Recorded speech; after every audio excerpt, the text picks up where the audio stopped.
65นั้นต่างชาติก็เข้ามาลงทุนเฉียด 70,000 ล้านบาทเพิ่มจากปี2564เกือบ 30,000 ล้านบาทนี่คือข้อเท็จจริงนะครับที่ปรากฏออกมาแล้วใครเอามาแพร่นะก็ถือว่าบิดเบือนนะครับที่ไม่ใช่ข้อเท็จจริงเพราะเป็นการรายงานจากกรมพัฒนาธุรกิจการค้ากระทรวงพาณิชย์ก็รายงานการประกอบธุรกิจของคนต่างด้าวในช่วง6 เดือนที่ผ่านมามกราคมถึงมิถุนายนของปี2565นายกรัฐมนตรียืนยันด้วยว่าตัวเลขเศรษฐกิจภายในประเทศอยู่ในระดับที่ดีขึ้นภาคอุตสาหกรรมมีการขยายตัวอัตราแลกเปลี่ยนอ่อนค่าลงซึ่งส่งผลดีต่อการส่งออกส่วนการปรับขึ้นอัตราดอกเบี้ยนโยบายของประเทศมหาอำนาจต้องให้ความสำคัญเพราะส่งผลกระทบต่ออัตราเงินเฟ้อการปรับขึ้นของอัตราดอกเบี้ยนโยบายมีผลต่อเงินทุนเข้าออกซึ่งธนาคารแห่งประเทศไทยและกระทรวงการคลังได้ติดตามสถานการณ์อย่างใกล้ชิดพร้อมกำชับกระทรวงพาณิชย์ระมัดระวังไม่ให้เกิดผลกระทบต่อประชาชนมากเกินไปซึ่งขึ้นอยู่กับต้นทุนการผลิตด้วยกระทรวงการคลังคาดการเศรษฐกิจไทยปี 2565 จะขยายตัวที่ร้อยละ 3.5 ต่อปีจากการฟื้นตัวของภาคการท่องเที่ยวขณะที่สถานการณ์รัสเซียยูเครนเป็นปัจจัยเสี่ยงที่ต้องติดตามอย่างใกล้ชิด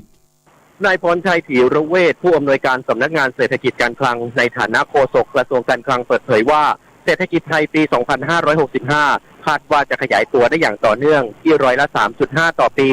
โดยได้รับปัจจัยสนับสนุนจากการฟื้นตัวของอุปสงค์ภายในประเทศและภาคการท่องเที่ยวที่ฟื้นตัวได้ดีหลังมีการผ่อนปรนมาตรการเดินทางระหว่างประเทศส่งผลให้รายได้ครัวเรือนและภาคธุรกิจที่เกี่ยวเนื่องกับการท่องเที่ยวปรับตัวดีขึ้น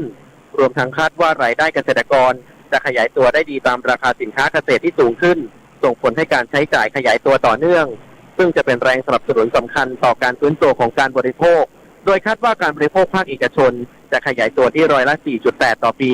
และจะมีนักท่องเที่ยวต่างประเทศเดินทางเข้ามาท่องเที่ยวจำนวน 8 ล้านคน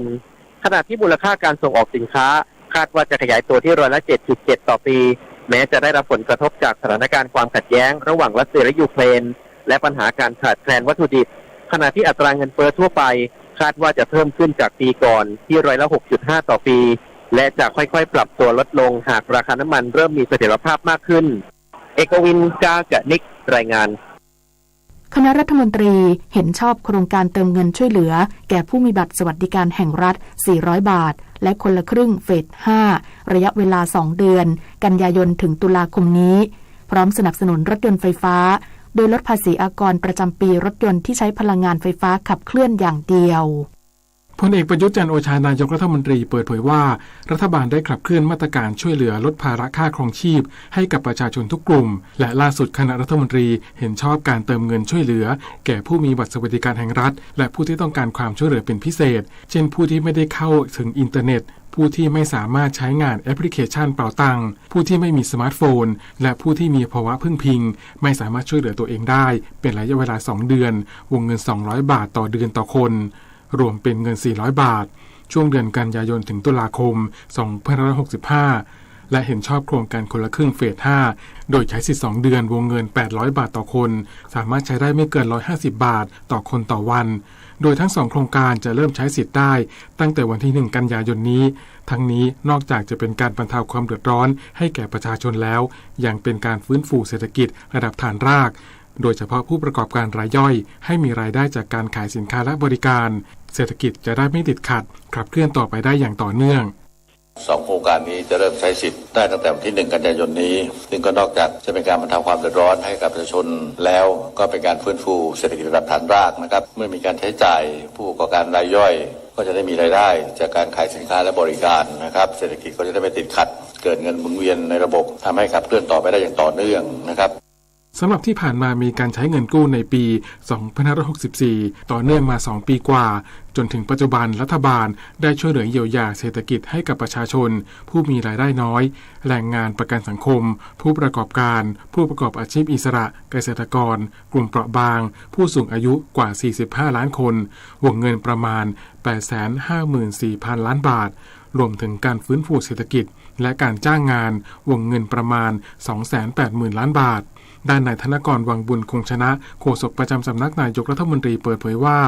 คณะรัฐมนตรีเห็นชอบการสนับสนุนรถยนต์ไฟฟ้าโดยลดภาษีอากรประจำปีรถยนต์ที่ใช้พลังงานไฟฟ้าขับเคลื่อนอย่างเดียวจดทะเบียน1ตุลาคม2565ถึง30กันยายน2568เพื่อส่งเสริมและสร้างแรงจูงใจให้มีการใช้รถไฟฟ้า EV เพิ่มมากขึ้นตามนโยบายของรัฐบาลและสร้างสิ่งแวดล้อมที่ดีคาดว่ามีรถที่ใช้ยานยนต์ไฟฟ้าประมาณ 128,376 คันอีกทั้งยังเห็นชอบร่างประกาศกฎกระทรวงยกเว้นอากรรถยนต์แบบแบตเตอรี่ทำประกอบหรือผลิตในเขตปลอดอากรตามกฎหมายว่าด้วยศุลกากรหรือตามกฎหมายว่าด้วยการนิคมอุตสาหกรรมแห่งประเทศไทยโดยยกเว้นภาษีอากรรถยนต์ที่นั่งไม่เกิน10คนตามกฎหมายว่าด้วยการนิคมอุตสาหกรรมแห่งประเทศไทยมีผลบังคับใช้วันที่31ธันวาคม2568สามารถสร้างแรงจูงใจในการใช้รถยนต์ไฟฟ้าได้ศักดิ์สิทธิ์ประดับศิลป์รายงานนายกรัฐมนตรีห่วงประชาชนริม2ฝั่งแม่น้ำเจ้าพระยา10จังหวัดและกรุงเทพมหานครเตือนเฝ้าระวังระดับน้ำเพิ่มสูงขึ้นตั้งแต่วันที่27กรกฎาคมเป็นต้นไปและกำชับหน่วยงานเตรียมพร้อมให้ความช่วยเหลือประชาชนตลอด24ชั่วโมงนายธนกร วังบุญคงชนะโฆษกประจำสำนักนายกรัฐมนตรีเปิดเผยว่าพลเอกประยุทธ์จันทร์โอชานายกรัฐมนตรีห่วงประชาชนริม2ฝั่งแม่น้ำเจ้าพระยา10จังหวัดและกรุงเทพมหานครแนะเฝ้าระวังติดตามสถานการณ์น้ำอย่างใกล้ชิดเตรียมพร้อมในการขนย้ายสิ่งของขึ้นที่สูงให้พ้นจากแนวน้ำท่วมโดยกรมชลประทานคาดการณ์ว่าในวันที่27กรกฎาคมนี้จะมีน้ำไหลผ่านจังหวัดนครสวรรค์ซึ่งทำให้ปริมาณน้ำเหนือเขื่อนเจ้าพระยามีปริมาณสูงขึ้นจากปัจจุบันอีกประมาณ 60-80 เซนติเมตรนายกรัฐมนตรีจึงกำชับให้กรมป้องกันและบรรเทาสาธารณภัยหรือปภ.ในฐานะกองอำนวยการป้องกันและบรรเทาสาธารณภัยกลางกระทรวงมหาดไทยเร่งประสาน10จังหวัดริมน้ำเจ้าพระยารวมถึงกรุงเทพมหานครตลอดจนศูนย์ป้องกันและบรรเทาสาธารณภัยเขตในพื้นที่เสี่ยงภัยเฝ้าระวังติดตามสถานการณ์น้ำอย่างใกล้ชิดโดยเฉพาะพื้นที่ลุ่มต่ำนอกคันกั้นน้ำและให้เตรียมความพร้อมปฏิบัติการให้ความช่วยเหลือประชาชนตลอด24ชั่วโมงนายทวีศักดิ์ธนเดโชพลรองอธิบดีกรมชลประทานเปิดเผยว่าจากที่มีฝนตกเพิ่มมากขึ้นบริเวณลุ่มน้ำน่านและลำน้ำสาขารวมถึงแม่น้ำแควน้อยและแม่น้ำป่าสักคาดการว่าในช่วงวันที่ 27-29 กรกฎาคมนี้แม่น้ำเจ้าพระยาที่สถานีอำเภอเมืองจังหวัดนครสวรรค์จะมีปริมาณน้ำไหลผ่านประมาณ 1,200 ถึง 1,300 ลูกบาศก์เมตรต่อวินาทีและปริมาณน้ำจากแม่น้ำสแกกรังจะมีปริมาณน้ำไหลผ่านประมาณ 100 ลูกบาศก์เมตรต่อวินาทีรวมกับปริมาณน้ำท่าจากลำน้ำสาขาอื่นๆส่งผลให้ปริมาณน้ำที่บริเวณเหนือเขื่อนเจ้าพระยาอยู่ในเกณฑ์ประมาณ 1,450 ถึง 1,550 ลูกบาศก์เมตรต่อวินาทีมีความจำเป็นต้องระบายน้ำผ่านท้ายเขื่อนเจ้าพระยาเพิ่มมากขึ้นในอัตราระหว่าง 1,000 ถึง 1,250 ลูกบาศก์เมตรต่อวินาทีส่งผลให้พื้นที่ริมน้ำด้านท้ายเขื่อนมีระดับน้ำเพิ่มสูงขึ้นในพื้นที่ลุ่มต่ำนอกคันกั้นน้ำบริเวณคลองโผงเพงจังหวัดอ่างทองคลองบางบานและตำบลหัวเวียงอำเภอเสนาตำบลลาดชิดตำบลท่าดินแดงอำเภอผักไห่จังหวัดพระนครศรีอยุธยาแต่ไม่ส่งผลกระทบต่อพื้นที่ชุมชนโดยกรมชลประทานจะบริหารจัดการน้ำและควบคุมปริมาณการระบายน้ำผ่านเขื่อนเจ้าพระยาให้อยู่ในเกณฑ์อย่างเต็มศักยภาพกองอำนวยการน้ำแห่งชาติหรือกอนช.ได้ออกประกาศเฝ้าระวังน้ำทะเลหนุนสูงบริเวณแม่น้ำเจ้าพระยาฉบับที่22เนื่องจากพบสภาวะระดับน้ำในแม่น้ำเจ้าพระยาบริเวณป้อมพระจุลจอมเกล้าจังหวัดสมุทรปราการและพื้นที่ใกล้เคียงช่วงวันที่28กรกฎาคมถึง1สิงหาคมนี้เวลาประมาณ 19 นาฬิกาถึง 22 นาฬิกาเป็นช่วงที่น้ำทะเลหนุนสูงประกอบกับกรมชลประทานได้ประกาศแจ้งการระบายน้ำท้ายเขื่อนเจ้าพระยาในอัตรา 1,000 ถึง 1,250 ลูกบาศก์เมตรต่อวินาทีจะส่งผลให้ระดับน้ำในแม่น้ำเจ้าพระยาตอนล่างเพิ่มสูงขึ้นคาดการณ์ว่าระดับน้ำอาจมีความสูงประมาณ1เมตร90เซนติเมตรถึง2เมตร10เซนติเมตรจากระดับน้ำทะเลปานกลางอาจส่งผลกระทบต่อบริเวณพื้นที่ชุมชนนอกแนวคันกั้นน้ำและแนวเขื่อนชั่วคราวบริเวณที่ไม่มีแนวป้องกันน้ำถาวรในพื้นที่จังหวัดนนทบุรีสมุทรปราการและกรุงเทพมหานครโดยให้หน่วยงานที่เกี่ยวข้องติดตามสถานการณ์อย่างใกล้ชิดพร้อมแจ้งเตือนประชาชนที่อาศัยอยู่ในพื้นที่ริมน้ำนอกแนวคันกั้นน้ำแนวเขื่อนชั่วคราวในบริเวณที่ไม่มีแนวป้องกันน้ำถาวรและพื้นที่จุดเสี่ยงที่เป็นพื้นที่ลุ่มต่ำตามริมแม่น้ำให้ทราบล่วงหน้านฤมล อุดมพรรายงาน การไฟฟ้าฝ่ายผลิตแห่งประเทศไทยร่วมประกาศเจตนารมณ์ส่งเสริมการเลี้ยงผึ้งชนโรงส่งเสริมอาชีพและรายได้ที่มั่นคงให้แก่ชุมชนนายสุทธิพงษ์เฉลิมเกียรติผู้ช่วยผู้ว่าการบริหารจัดการความยั่งยืนการไฟฟ้าฝ่ายผลิตแห่งประเทศไทยหรือกฟผ.เปิดเผยว่ากฟผ.ได้ร่วมกับเครือข่าย Big Brothers ประกาศเจตนารมณ์ส่งเสริมการเลี้ยงผึ้งชนโรงเป้าหมายส่งเสริมให้ผลิตภัณฑ์ภายใต้ตราสินค้าชนโรงระยองบางน้ำผึ้งและชนโรงลำปางเป็นที่รู้จักในวงกว้างรวมทั้งพัฒนาขีดความสามารถในการเพิ่มผลผลิตให้มีปริมาณมากขึ้นซึ่งการส่งเสริมการเลี้ยงผึ้งชนโรงและการสร้างแบรนด์น้ำผึ้งชนโรงลำปางเป็นอีกหนึ่งกิจกรรมของกลุ่มชุมชนอำเภอแม่เมาะจังหวัดลำปางให้สามารถสร้างอาชีพและมีรายได้ที่มั่นคงทั้งนี้กฟผ.กำลังพัฒนาโครงการแม่เมาะเมืองน่าอยู่เพื่อเป็นต้นแบบของเมืองน่าอยู่ด้วยนวัตกรรมด้านต่างๆรวมทั้งสนับสนุนกิจกรรมของวิสาหกิจชุมชนเพื่อยกระดับคุณภาพชีวิตความเป็นอยู่ของประชาชนให้ดีขึ้นเนื่องจากในอนาคตเหมืองถ่านหินและโรงไฟฟ้าแม่เมาะจะต้องถูกปิดตัวลงตามอายุการใช้งานจึงยกระดับให้ชุมชนแม่เมาะสามารถพัฒนาให้เกิดความยั่งยืนพร้อมขยายผลความสำเร็จไปสู่เขตเขื่อนอื่นๆของกฟผ.ทั่วประเทศต่อไปวันนี้มูลนิธิแพทย์อาสาสมเด็จพระศรีนครินทราบรมราชชนนีหรือพอสว.ออกให้บริการประชาชนในพื้นที่จังหวัดเลยที่หมู่ 6 บ้านตาดซ้อตำบลเขาแก้วอำเภอเชียงคานส่วนหน่วยทันตกรรมเคลื่อนที่เพื่อประชาชนด้อยโอกาสพอสว.ออกให้บริการประชาชนในพื้นที่จังหวัดพิษณุโลกที่หมู่ 6 โรงเรียนตำรวจตระเวนชายแดนอาทรอุทิศบ้านโป่งสอตำบลน้ำกุ่มอำเภอนครไทยจึงขอเชิญชวนประชาชนในพื้นที่ดังกล่าวไปรับบริการโดยไม่เสียค่าใช้จ่ายใดๆต่อจากนี้ไปขอเชิญรับฟังไทยคู่ฟ้าค่ะรัฐบาลอำนวยความสะดวกด้านการเดินทางแก่ประชาชนโดยยกเว้นค่าผ่านทางพิเศษ3เส้นทางรวม60ด่านได้แก่ทางพิเศษเฉลิมมหานคร19ด่านทางพิเศษศรีรัฐ31ด่านและทางพิเศษอุดรรัตยา10ด่านตั้งแต่เวลา 1:00 น.ถึง 24:00 น.ของวันที่28กรกฎาคม2565นอกจากนี้ยังให้บริการทางหลวงระหว่างเมืองหมายเลข6ช่วงสีคิ้วถึงขามทะเลสอระยะทาง64กิโลเมตรฟรีสำหรับขาออกในวันที่28ถึง29กรกฎาคมและขาเข้าในวันที่30ถึง31กรกฎาคม2565รวมถึงเปิดให้บริการจอดรถฟรีบริเวณลานจอดรถระยะยาวโซน 4 ท่าอากาศยานสุวรรณภูมิเพื่อลดปัญหาการจราจรและบรรเทาค่าใช้จ่ายแก่ประชาชนทั้งนี้ผู้ใช้ทางพิเศษสอบถามข้อมูลการเดินทางและขอความช่วยเหลือได้ที่ศูนย์บริการข้อมูลผู้ใช้ทางพิเศษโทร1543ตลอด24ชั่วโมงค่ะสื่อสารภารกิจรัฐบาลกับสำนักโฆษกสำนักเลขาธิการนายกรัฐมนตรีเราจะสืบสารรักษาและต่อยอดและครองแผ่นดินโดยธรรมเพื่อประโยชน์สุขแห่งอาณาราษฎรตลอดไปพระปฐมบรมราชโองการพระบาทสมเด็จพระเจ้าอยู่หัวในพระราชพิธีบรมราชาภิเษกเมื่อวันที่4พฤษภาคมพุทธศักราช2562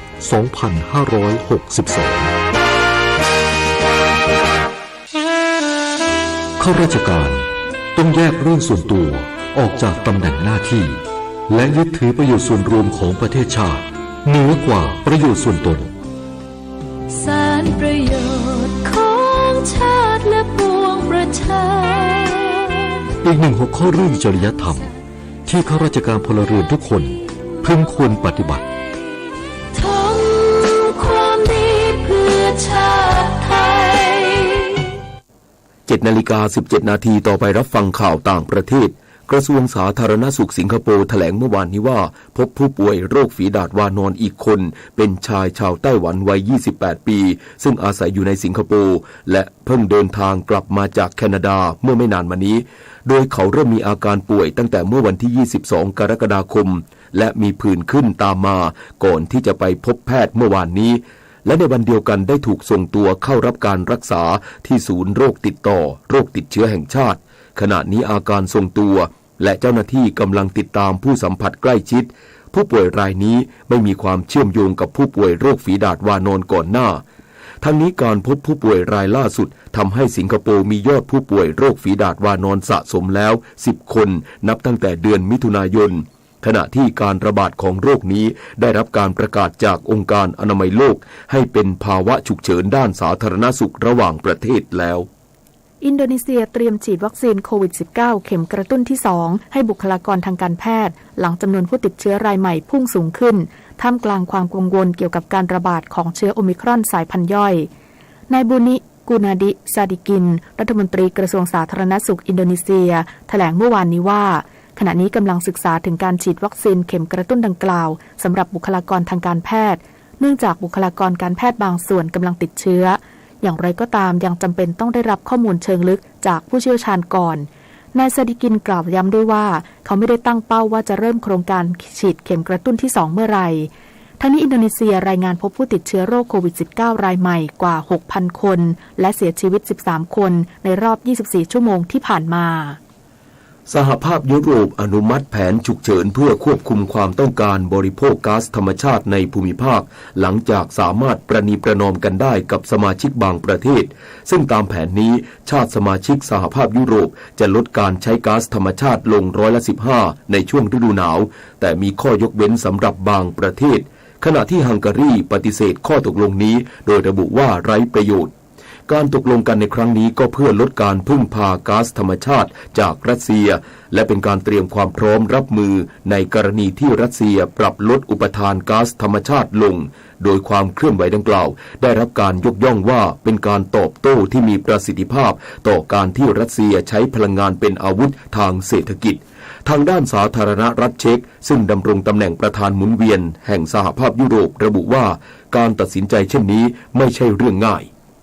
กองทุนการเงินระหว่างประเทศหรือ IMF ปรับลดแนวโน้มการเติบโตทางเศรษฐกิจโลกในปีนี้และปีหน้าลงอีกเนื่องจากเงินเฟ้อที่พุ่งสูงขึ้นประกอบกับการชะลอตัวอย่างรุนแรงในสหรัฐและจีนพร้อมเตือนว่าโลกจะเข้าสู่ภาวะเศรษฐกิจถดถอยหากยังไม่มีการแก้ไข IMF ระบุว่าอัตราการเติบโตทางเศรษฐกิจในปี 2565 จะชะลอตัวลงอยู่ที่3.2%จากเดิมที่คาดการไว้อยู่ที่3.6% เมื่อเดือนเมษายนที่ผ่านมา IMF ยังลดแนวโน้มการเติบโตทางเศรษฐกิจในปี 2566 ลงเหลือเพียง2.9% ด้วยทั้งนี้การคาดการณ์ล่าสุดของ IMF มีความไม่แน่นอนอย่างยิ่งและมีความเสี่ยงเลวร้ายลงจากผลกระทบสงครามในยูเครนที่ทำให้ราคาอาหารและพลังงานสูงขึ้นต่อไปรับฟังข่าวกีฬาค่ะกีฬามหาวิทยาลัยอาเซียนครั้งที่20ที่มหาวิทยาลัยราชภัฏอุบลราชธานีชิงชัยวันแรกจากว่ายน้ำโดยประเภทกบ200เมตรหญิงเพียงขวัญปวโพตโกแชมป์ซีเกมที่เวียดนามนำแบบม้วนเดียวจบด้วยสถิติ2 นาที 36.78 วินาทีคว้าเหรียญทองแรกให้ทัพนักกีฬาไทยนอกจากนี้นักกีฬาไทยยังได้เพิ่ม2เหรียญทองจากผีเสื้อ50เมตรชายนวภัทรวงเจริญ 24.78 วินาทีและผีเสื้อ50เมตรหญิงเจนจิราศรีสะอาดแชมป์4เกม 2011 เข้าเส้นชัยด้วยเวลา 27.59 วินาทีส่วนการชิงเหรียญทองแรกของกีฬามหาวิทยาลัยอาเซียนครั้งนี้เป็นของเจิ้งหยงโหลนักว่ายน้ำมาเลเซียต่อกันที่มวยสากลคูเวตอินเตอร์เนชั่นแนลบ็อกซิ่งแชมเปี้ยนชิพรอบชิงชนะเลิศรุ่น63กิโลกรัม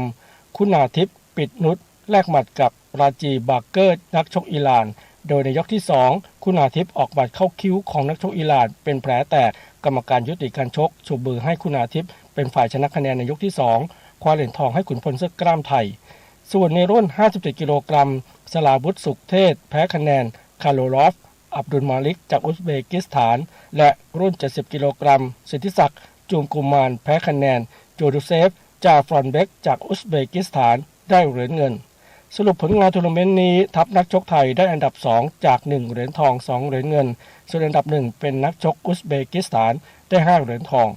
นายเขมพลอุ้ยตยกุลเลขานุการรัฐมนตรีว่าการกระทรวงการท่องเที่ยวและกีฬาเป็นประธานมอบโอวาทและสร้างขวัญกำลังใจให้ทัพนักกีฬาคนพิการทีมชาติไทยก่อนเดินทางเข้าร่วมการแข่งขันอาเซียนพาราเกมครั้งที่11ที่เมืองโซโลประเทศอินโดนีเซียระหว่างวันที่29กรกฎาคมถึง6สิงหาคมนับเป็นความภาคภูมิใจที่ทัพนักกีฬาไทยจะไปแข่งเพื่อสร้างชื่อเสียงให้กับประเทศชาติรัฐบาลและกระทรวงการท่องเที่ยวและกีฬาพร้อมให้การสนับสนุนอย่างเต็มที่ขณะที่นายประชุมบุญเทียม รองผู้ว่าการกีฬาแห่งประเทศไทยฝ่ายกีฬาเป็นเลิศและวิทยาศาสตร์การกีฬาเปิดเผยว่านอกจากนักกีฬาจะเก็บตัวฝึกซ้อมต่อเนื่องตลอดปี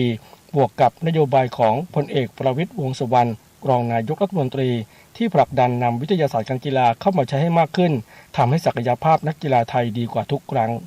พลเอกเดชาเหมกระศรีนายกสมาคมกีฬาจักรยานแห่งประเทศไทยเปิดเผยความคืบหน้าการส่งนักปั่นทีมชาติไทยไปแข่งขันชิงแชมป์โลกรายการ UCI BMX Racing World Championship ที่ประเทศฝรั่งเศสโดยในวันเสาร์ที่30กรกฎาคมนักปั่นชาย3คนได้แก่โกเมสุขประเสริฐเมธาสิทธิ์บุญเสน่ห์และสมคิดหารัตะวันจะลงแข่งในรุ่นอายุไม่เกิน23ปีซึ่งมีนักกีฬาลงทะเบียนไว้60คนส่วนวิชิตพงษ์มงคลสิริจะลงแข่งรุ่นเยาวชนอายุ 17-18 ปีมี61คนขณะที่ชุติการกิจวณิชเสถียรเป็นนักกีฬาเอเชียเพียงคนเดียวที่ลงแข่งในรุ่นประชาชนหญิงมีนักกีฬา27คนเพื่อเก็บคะแนนสะสมโอลิมปิกเกม 2024 ที่ฝรั่งเศสรวมทั้งเตรียมความพร้อมสำหรับกีฬาเอเชียนเกมครั้งที่19ที่นครหางโจวสาธารณรัฐประชาชนจีนในปีหน้าอีกด้วยพงษ์เกษมสมศุกร์รายงานต่อไปเป็นพยากรณ์อากาศกรมอุตุนิยมวิทยารายงานลักษณะอากาศ24ชั่วโมงข้างหน้ามรสุมตะวันตกเฉียงใต้กำลังอ่อนพัดปกคลุมทะเลอันดามันในขณะที่ลมใต้และลมตะวันออกเฉียงใต้พัดปกคลุมภาคตะวันออกเฉียงเหนือตอนล่างภาคกลางรวมทั้งกรุงเทพมหานครและปริมณฑลภาคตะวันออกและภาคใต้ลักษณะเช่นนี้ทำให้ประเทศไทยตอนบนมีฝนฟ้าคะนองลดลงส่วนภาคใต้ตอนล่างยังคงมีฝนตกหนักบางแห่งพยากรณ์อากาศตั้งแต่เช้าวันนี้จนถึงเช้าวันพรุ่งนี้ภาคเหนือมีฝนฟ้าคะนอง30%ของพื้นที่ส่วนมากบริเวณจังหวัดตากน่านแพร่อุตรดิตถ์พิษณุโลกและเพชรบูรณ์ภาคตะวันออกเฉียงเหนือมีฝนฟ้าคะนอง40%ของพื้นที่ส่วนมากบริเวณจังหวัดชัยภูมิ101มหาสารคามขอนแก่นนครราชสีมาบุรีรัมย์สุรินทร์ศรีสะเกษและอุบลราชธานีภาคกลางมีฝนฟ้าคะนอง30%ของพื้นที่ส่วนมากบริเวณจังหวัดอุทัยธานีสุพรรณบุรีกาญจนบุรีลพบุรีและสระบุรีภาคตะวันออกมีฝนฟ้าคะนอง40%ของพื้นที่ส่วนมากบริเวณจังหวัดนครนายกปราจีนบุรีชลบุรีจันทบุรีและตราดลมตะวันออกเฉียงใต้ความเร็ว 15-30 กิโลเมตรต่อชั่วโมงทะเลมีคลื่นสูงประมาณ1เมตรบริเวณที่มีฝนฟ้าคะนองคลื่นสูงมากกว่า1เมตรภาคใต้ฝั่งตะวันออกมีฝนฟ้าคะนอง40%ของพื้นที่และมีฝนตกหนักบางแห่งบริเวณจังหวัดนครศรีธรรมราชพัทลุงสงขลาปัตตานียะลาและนราธิวาสลมตะวันออกเฉียงใต้ความเร็ว 15-30 กิโลเมตรต่อชั่วโมงทะเลมีคลื่นสูงประมาณ1เมตรบริเวณที่มีฝนฟ้าคะนองคลื่นสูงมากกว่า1เมตรภาคใต้ฝั่งตะวันตกมีฝนฟ้าคะนอง60%ของพื้นที่กับมีฝนตกหนักบางแห่งบริเวณจังหวัดภูเก็ตกระบี่ตรังและสตูลลมตะวันตกเฉียงใต้ความเร็ว 15-30 กิโลเมตรต่อชั่วโมงทะเลมีคลื่นสูงประมาณ1เมตรบริเวณที่มีฝนฟ้าคะนองคลื่นสูงมากกว่า1เมตรกรุงเทพมหานครและปริมณฑลมีฝนฟ้าคะนอง40%ของพื้นที่สภาวะระดับน้ำในแม่น้ำเจ้าพระยาที่หน้ากองบัญชาการกองทัพเรือคำนวณโดยกรมอุทกศาสตร์กองทัพเรือวันนี้น้ำขึ้นเต็มที่เวลา 20:55 นาทีสูงกว่าระดับทะเลปานกลาง1เมตร39เซนติเมตรน้ำลงเต็มที่เวลา 13:08 นาทีต่ำกว่าระดับทะเลปานกลาง60เซนติเมตรวันนี้ที่ประภาคารกาญจนาภิเษกแหลมพรหมเทพจังหวัดภูเก็ตดวงอาทิตย์ตกเวลา 18:48 นาทีกรุงเทพมหานครดวงอาทิตย์ตกเวลา 18:47 นาทีขณะที่เมื่อวานนี้กรมฝนหลวงและการบินเกษตรได้ขึ้นบินปฏิบัติการฝนหลวง5หน่วยปฏิบัติการช่วยเหลือพื้นที่การเกษตรที่ขาดแคลนน้ำบางส่วนของจังหวัดตากกาญจนบุรีลพบุรีอำนาจเจริญยโสธร101และเพิ่มปริมาณน้ำเก็บกักให้กับเขื่อนแม่กวงอุดมธาราเขื่อนแม่งัดสมบูรณ์ชนเขื่อนภูมิพลเขื่อนศรีนครินทร์และอ่างเก็บน้ำแม่ออน1 นาทีกับกปท.การป้องกันอุบัติเหตุรถพุ่งตกทางด่วนผู้ขับขี่ควรศึกษาจุดขึ้นลงทางด่วนให้แม่นยำเพื่อเป็นการป้องกันอุบัติเหตุจากความไม่ชำนาญเส้นทางหมั่นสังเกตป้ายบอกทางใช้ความเร็วตามป้ายกำหนดความเร็วรวมทั้งระมัดระวังการขับรถผ่านเส้นทางเบี่ยงโดยเฉพาะทางแยกรูปตัววายเพราะเป็นจุดที่เกิดอุบัติเหตุบ่อยครั้งทีเดียวนะครับถ้าหากขับรถด้วยความเร็วสูงจะไม่สามารถเบี่ยงเข้าเส้นทางได้ทันส่งผลให้รถพุ่งตกลงจากทางด่วน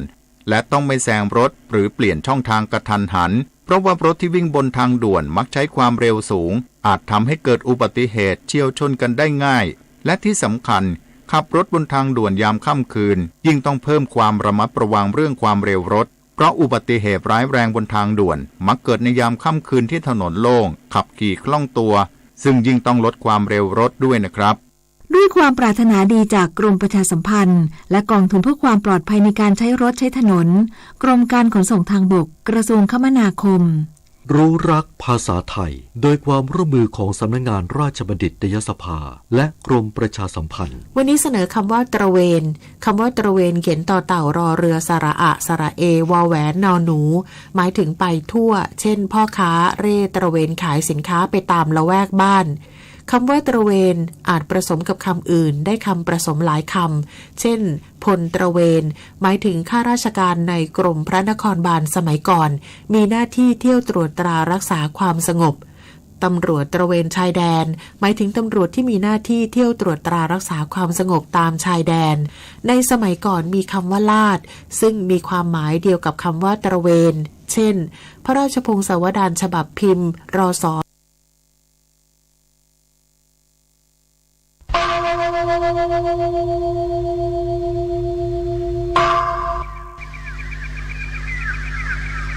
พรุ่งนี้เป็นวันพระขอเชิญลดละอบายมุขทำจิตใจให้สงบสะอาดปราศจากสิ่งเศร้าหมองทั้งปวงเข้าวัดฟังธรรมแล้วไหว้พระสวดมนต์ตามสมควร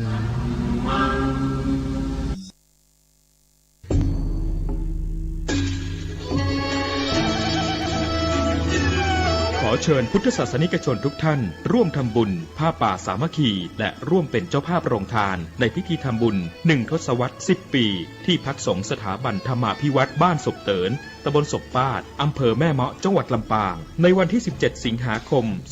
2565 เวลา 9 นาฬิกาถึง 15 นาฬิกา 30 นาทีบุญใหญ่ 10 ปีมีครั้งเดียวท่านสามารถร่วมทำบุญและเป็นเจ้าภาพโรงทานผ่านบัญชีธนาคารกรุงไทยสาขาประตูชัยชื่อบัญชีที่พักสงฆ์ธรรมาภิวัตรเลขบัญชีข่าวส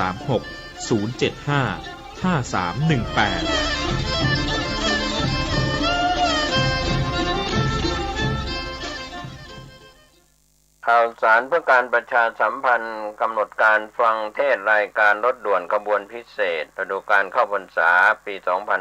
2565 จัดโดยคณะสงฆ์จังหวัดเชียงใหม่องค์กรเครือข่ายชาวพุทธจังหวัดเชียงใหม่ดำเนินงานโดยกลุ่มหนุ่มสาวจังหวัดเชียงใหม่12ขบวนมีขบวนแรกตรงกับวันที่21 กรกฎาคม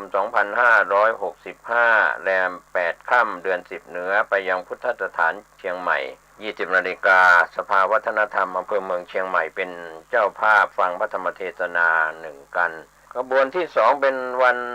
ที่28 กรกฎาคม 2565 แรม 15 ค่ำเดือน 10 เหนือมายังพุทธสถานเชียงใหม่20 นาฬิกาจัดกิจกรรมวันเฉลิมพระชนมพรรษาพระบาทสมเด็จพระเจ้าอยู่หัวกลุ่มหนุ่มสาวจังหวัดเชียงใหม่เป็นเจ้าภาพขบวนที่3วันที่5 สิงหาคม 2565 ขึ้น 8 ค่ำเดือน 11 เหนือไปยังวัดศรีมารามตำบลสันกลางอำเภอสันกำแพงจังหวัดเชียงใหม่20 นาฬิกาฟังพระธรรมเทศนา1กันขบวนที่4 12 สิงหาคม 2565 ขึ้น 15 ค่ำเดือน 11 เหนือกลับมายังพุทธสถานตำบลช้างคานอำเภอเมืองเชียงใหม่จัดกิจกรรมวันแม่กลุ่มหนุ่มสาวจังหวัดเชียงใหม่เป็นเจ้าภาพ20 นาฬิกาขบวนที่5เสาร์ที่ 20 สิงหาคม 2565 แรม 8 ค่ำเดือน 11 เหนือเดินทางไปยังขวงพญามังรายตำบลศรีภูมิอำเภอเมืองเชียงใหม่จังหวัดเชียงใหม่ฟังพระธรรมเทศนา1กันจัดงานโดยวัดพระธาตุดอยสุเทพเป็นเจ้าภาพขบวนที่6 26 สิงหาคม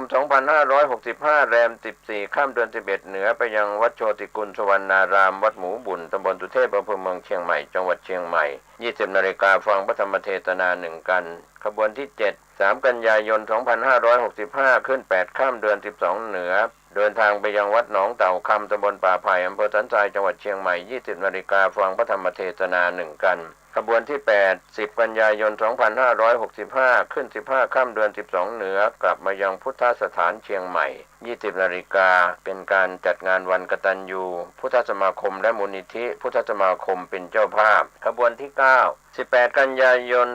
2565 แรม 8 ค่ำเดือน 12 เหนือรถด่วนไปยังวัดรังกาตำบลฟ้าห้ามอำเภอเมืองเชียงใหม่จังหวัดเชียงใหม่ 20 นาฬิกาฟังพระธรรมเทศนา1 กันขบวนที่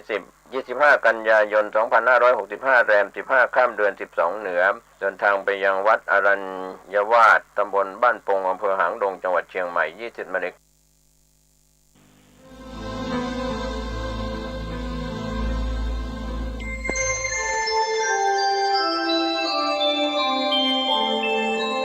ขณะนี้ท่านกำลังฟังสถานีวิทยุกระจายเสียงพระพุทธศาสนา FM 104.5 เมกะเฮิรตซ์ ก่อนเป็นวัดร้างโบราณสืบสาน2524พระมหาราชครูเกษราปัญญาปรมาติกาจารย์จากวัดดับภัยเชียงใหม่สืบสานเวลาผ่าน131 ปีนานไกลวัดพระบาทอุดมรุ่งเรืองงามตาเจ้านายบุญธรรมตาข้าหลวงบวงเชียงใหม่ปกครองหัวเมืองฟ้าทุ่มเทแรงกายแรงใจทุกชาติพันธุ์รวมใจรักษา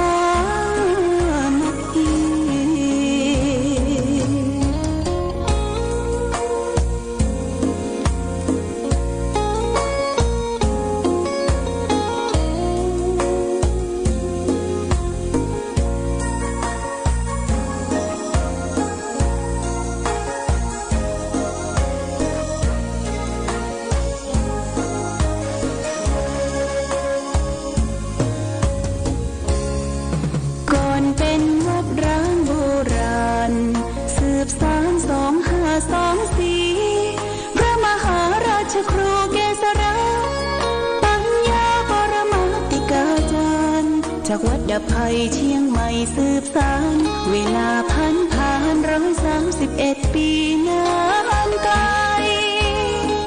วัดพระบาทอุดมรุ่งเรืองงามตาเจ้านายบุญธรรมตาข้าหลวงบวงเชียงใหม่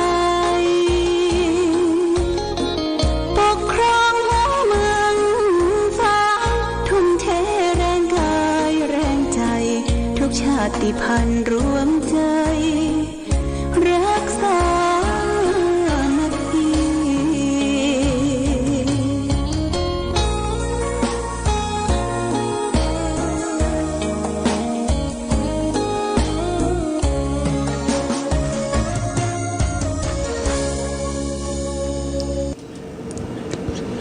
เจริญสุขศรัทธาสาธุชนญาติโยมท่านพุทธบริษัททั้งหลายวันนี้รายการธรรมประทีปส่องต่างก็ได้มาพบปะกับพ่อแม่พี่น้องศรัทธาสาธุชนญาติโยมแห่งครั้งหนึ่งวันนี้เป็นวันพุธที่27เดือนกรกฎาคมพุทธศักราช 2565 ซึ่งตรงกับเดือน10เหนือเดือน8ใต้แรม14ค่ำญาติโยมวันนี้เป็นวันแต่งวันดาวันพรุ่งนี้ก็จะเป็นวันพระวันศีลวันพระวันศีลในช่วงเข้าพรรษาญาติโยมก็จะได้ไปวัดวาอารามไปใส่บาตรญาติปกไปทำบุญสุนทานฟังเทศน์ฟังธรรมสำหรับที่วัดที่เขาเคยไปไกลวัดไกลสถานที่บ้านที่จองของเขาและท่านทั้งหลายการไปวัดนั้นก็ได้ประโยชน์หลายอย่างญาติโยม คนเฒ่าคนแก่โบราณว่า7 วันเพื่อเข้าไปวัดอาบน้ำฟังธรรมคำว่าอาบน้ำฟังธรรมนี่อาบน้ำธรรมะชำระจิตใจคือบดใส่ไว้เนี่ย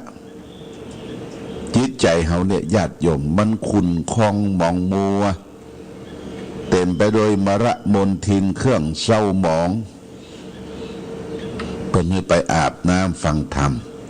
ชำระจิตใจเครื่องเศร้าหมองที่อยู่ในจิตในใจเฮาเครื่องเศร้าหมองนี่เป็นกิเลสตัวหนึ่งที่มันติดแปดเปื้อนเป็นมลมนทินยกตัวอย่างง่ายๆเช่นว่าความโลภความโกรธความหลงความอิจฉาตาร้อนความโมโหโทโสต่างๆความมีมานะถือตนถือตัวที่จริงมันมี16 ข้อนะเครื่องเศร้าหมองเครื่องเศร้าหมองทั้งหลายทั้งปวงเนี่ยถ้ามันมักหมมสะสมไว้ในจิตใจของเฮามันจะเป็นกิเลสตัวใหญ่พอกพูนขึ้นมาเหมือนกับดินพอกหางหมูญาติโยมถ้ามันนักเจินกลตัวเฮาก็มาสามารถที่จะแก้ไขด้วยตัวเองได้บางคงเมื่อมีปัญหามีความทุกข์อยู่ในด้านจิตใจบักเกยชำระสะสางล้างช่วยสุดท้ายก็เข้าใจว่าตัวเองน่ะทำให้เกิดทุกข์เกิดยากเกิดลำบากไปฆ่าตัวเองตัวเก่าตายแขนคอตายกินยาตายโดดตึกตายโดดน้ำตายโดดสะพานตายนี่ญาติโยมนะสิ่งนี้บ่ควรมีบ่ควรทำเพราะว่าการฆ่านั้นเป็นฆ่าถูกตัวฆ่าถูกตัวฆ่าตัวที่ไหนคือตัวที่เป็นปัจจัยทำให้เกิดความทุกข์ปัญหาสาวหาปมหาดันหาเงื่อนหามันงันหาเงื่อนหางำมันแล้วก็ไปแก้ตัวนั้นเรียกว่าสมุทัยที่เป็นเหตุให้ทุกข์เกิดการแก้นั้นก็จะต้องเดินทางไปตามมรรคตามหนทางเรียกว่ามรรคมีองค์8 ประการมรรคมีองค์8 ประการมีทาง8 เส้นที่จะไปแก้ทุกข์ดับทุกข์สรุปแล้วก็มีศีลมีสมาธิมีปัญญาศีลก็คือการรักษากายวาจาให้เรียบร้อยสมาธิก็คือความตั้งมั่นของจิตใจเมื่อจิตใจนิ่งจิตใจปลอดโปร่งโล่งใจแล้วปัญญามันก็เกิดศีลสมาธิปัญญาถึงวันเราจะสังเกตสังกาว่าคนใดมีทุกข์มีปัญหาก็ไปแก้กันที่ปลายเหตุญาติโยมไปแก้กันที่ปลายเหตุอย่างไรเช่นปากันไปเอี่ยวมอกค่ำเมื่อคืนไปเป็นนักเลงสุรานักเลงการพนันคบคนชั่วเป็นมิตรเปิ่นเรื่องเดิงบันเทิงที่ไหนก็ไปก็ต้องเสี่ยงสตุ้งสตางค์เสี่ยงเงินเสี่ยงทองแล้วก็ไปใจหายนะความทุกข์ความบ่ม่วนอกม่วนใจมันไม่ใช่ปิดทิ้งหายไปมันก็ไปชั่วคราวหายไปชั่วคราวเมื่อกิเลสตัวนั้นมันพอกมันพูนผ่านมือเขามีอวิชชามืดบอดในด้านจิตใจมันก็หายได้ชั่วครั้งชั่วคราวแต่บัดถาวรเพราะฉะนั้นญาติโยมควรที่จะแสวงหาความสุขโดยการไปอาบน้ำฟังธรรมวันพระวันศีลไปหันทุเจ้าไปไหว้พระสวดมนต์ไปกราบพระคนเฮาจะคิดว่ามันบ่มีเวลาหลวงพ่อก็เฮาบ่แบ่งเวลาเนาะ บ่แบ่งเวลาบ่ฮื้ออาหารใจอาหารเขามี2 อย่างคืออาหารกายกับอาหารใจบางคนนี่เสาะอาหารกายอยู่ตลอดเวลาเสาะอาหารการกินผ้าผ่อนต้นสบายมาพอกมาพูนเลี้ยงอาหารกายแต่อาหารใจน่ะบ่เคยเสาะแสวงหาอาหารใจได้ก็คือความสุขทางใจนะญาติโยมอาหารใจได้ไปไหว้พระได้ไปสวดมนต์ได้ทำบุญสุนทานที่วัดวาอารามได้ช่วยเหลือผู้คนประเทศชาติบ้านเมืองนี่แล้วว่าเสาะแสวงหาอาหารใจนี่เป็นเรื่องจำเป็นในชีวิตของเราวันนี้ได้มาพบญาติโยมก็จะเอาสารธรรมธรรมะทางสุขใจมาฝากนี่ญาติโยมวันนี้เอาเรื่องสุดขอบฟ้าสุดขอบฟ้านี่บางทีก็ว่าสุดขอบจักรวาลเขาก็ลองมาฟังดูมันจะเป็นจะได้เพิ่นก็บอกว่าในโลกนี้มันมีภัยละญาติโยมที่เกิดมาแล้วมีแต่ความดีอย่างเดียวหรือทำแต่เฉพาะความชั่วไปตลอดชีวิตตลอดชาติแต่ได้ทำทั้งความดีและความชั่วคละคนปะปนกันไปคนเฮาทุกคนจึงมีดีมีเสียอยู่ในชีวิตเหมือนกันทุกคนจะต่างกันก็แต่เพียงคนไหนทำดีทำเสียมากน้อยกว่ากันเท่าอันตั้ง8 โมงขึ้นมาเราจะมีสักปีอะไรกันเมื่อเป็นเช่นนี้ถ้าเฮาจะมัวแต่สอดส่องสายตามองหาความคิดความเสียของภัยต่อภัยแล้วโลกนี้ก็จะเต็มไปด้วยผู้ร้ายทั้งนั้นญาติโยมบ่มีคนดีเหลืออยู่เลยเขาก็จะเอะอะโวยวายอู้ไปเที่ยวไปโพลธนาแก่ภัยต่อใครว่าบ่ไหวแล้วคนนั้นคนนี้บ่ดีคนนั้นก็ร้ายโลกนี้ก็มีแต่ความสกปรกความเลวก็จะเกิดขึ้นแต่ตัวผู้นั้นเองมากที่สุดเบื้องแรกเขาก็จะเชื่ออย่างหัวปักหัวปั๊มบอกว่าไผดีไปกว่าตัวจากนั้นไอ้ที่ทิมานะที่ทิมานะทิฏฐิมานะเนี่ยความทะนงตัวเองเนี่ยเย่อหยิ่งจองหองก็จะติดตามมาเป็นพรวนเป็นขบวนกิเลสตัณหา108,500จะเรียงตัวกันเกิดขึ้นในใจของเขานั่นเองคือความเร็วสามคนลวกคนฉลาดทั้งหลายเขาก็จะเลือกดูแต่แง่ดีของคนอื่นบอกว่าผู้นั้นจะดีเล็กดีน้อยพักเพียงใดก็เชื่อไว้ว่าเขามีดีเหมือนกันคนอย่างคนเช่นนี้เป็นผู้มีความเบิกบานในจิตใจเพราะเขามองโลกในแง่ดียินดีความดีของคนอื่นมีความสุขตั้งแต่แรกเริ่มแล้วต่อไปชีวิตของเขาก็จะลุดหน้าไปในทางที่ดี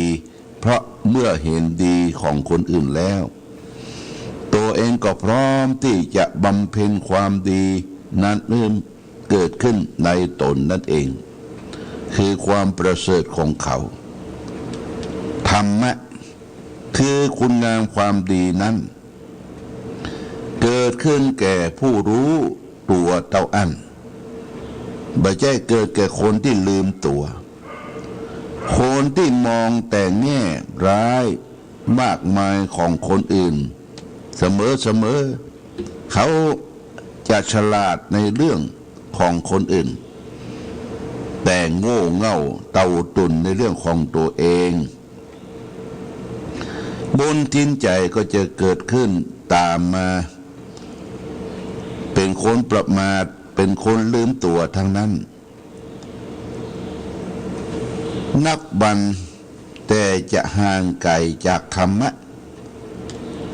คำสอนขององค์สมเด็จพระสัมมาสัมพุทธเจ้า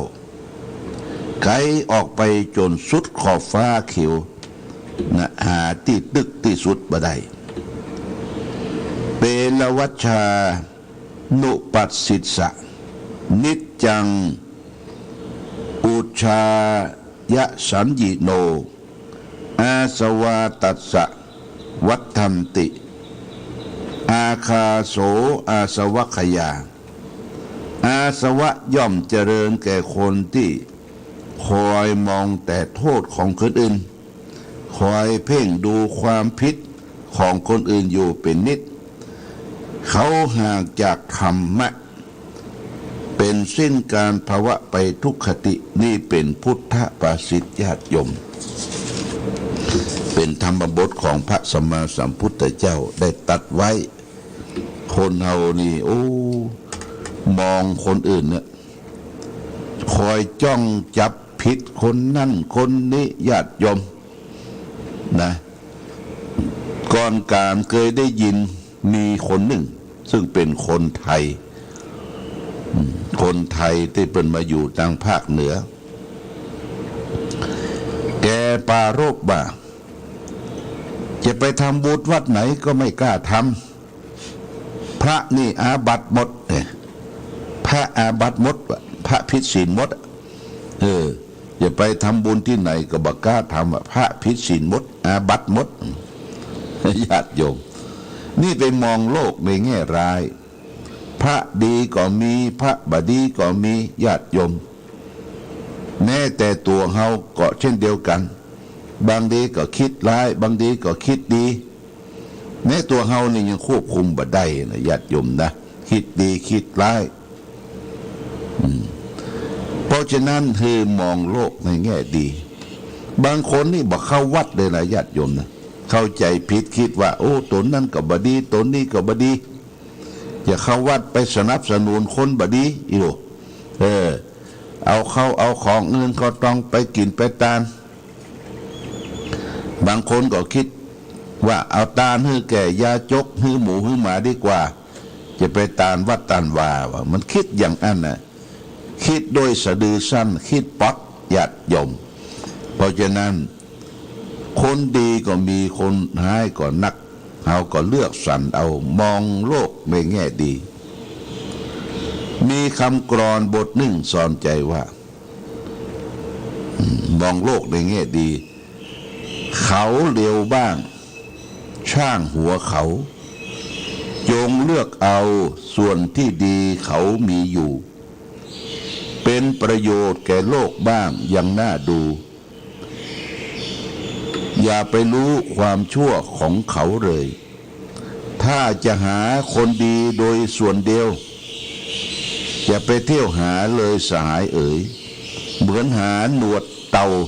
ตายเปล่าเอ่ยฝึกให้เคยมองแต่ดีมีคุณจริงเนี่ยญาติโยมนะเอาไปเสาะหาคนดี100%นี่มันบ่ค่อยมีญาติโยมถ้าเป็น 100% เนี่ยอย่างถ้าเป็นตู้เจ้าพระนายนี่ก็เป็นอรหันต์ละอรหันตาเพิ่งก็บัติดบ่ข้องเรื่องกามเรื่องกินเรื่องดำเนินชีวิตอยู่อย่างง่าย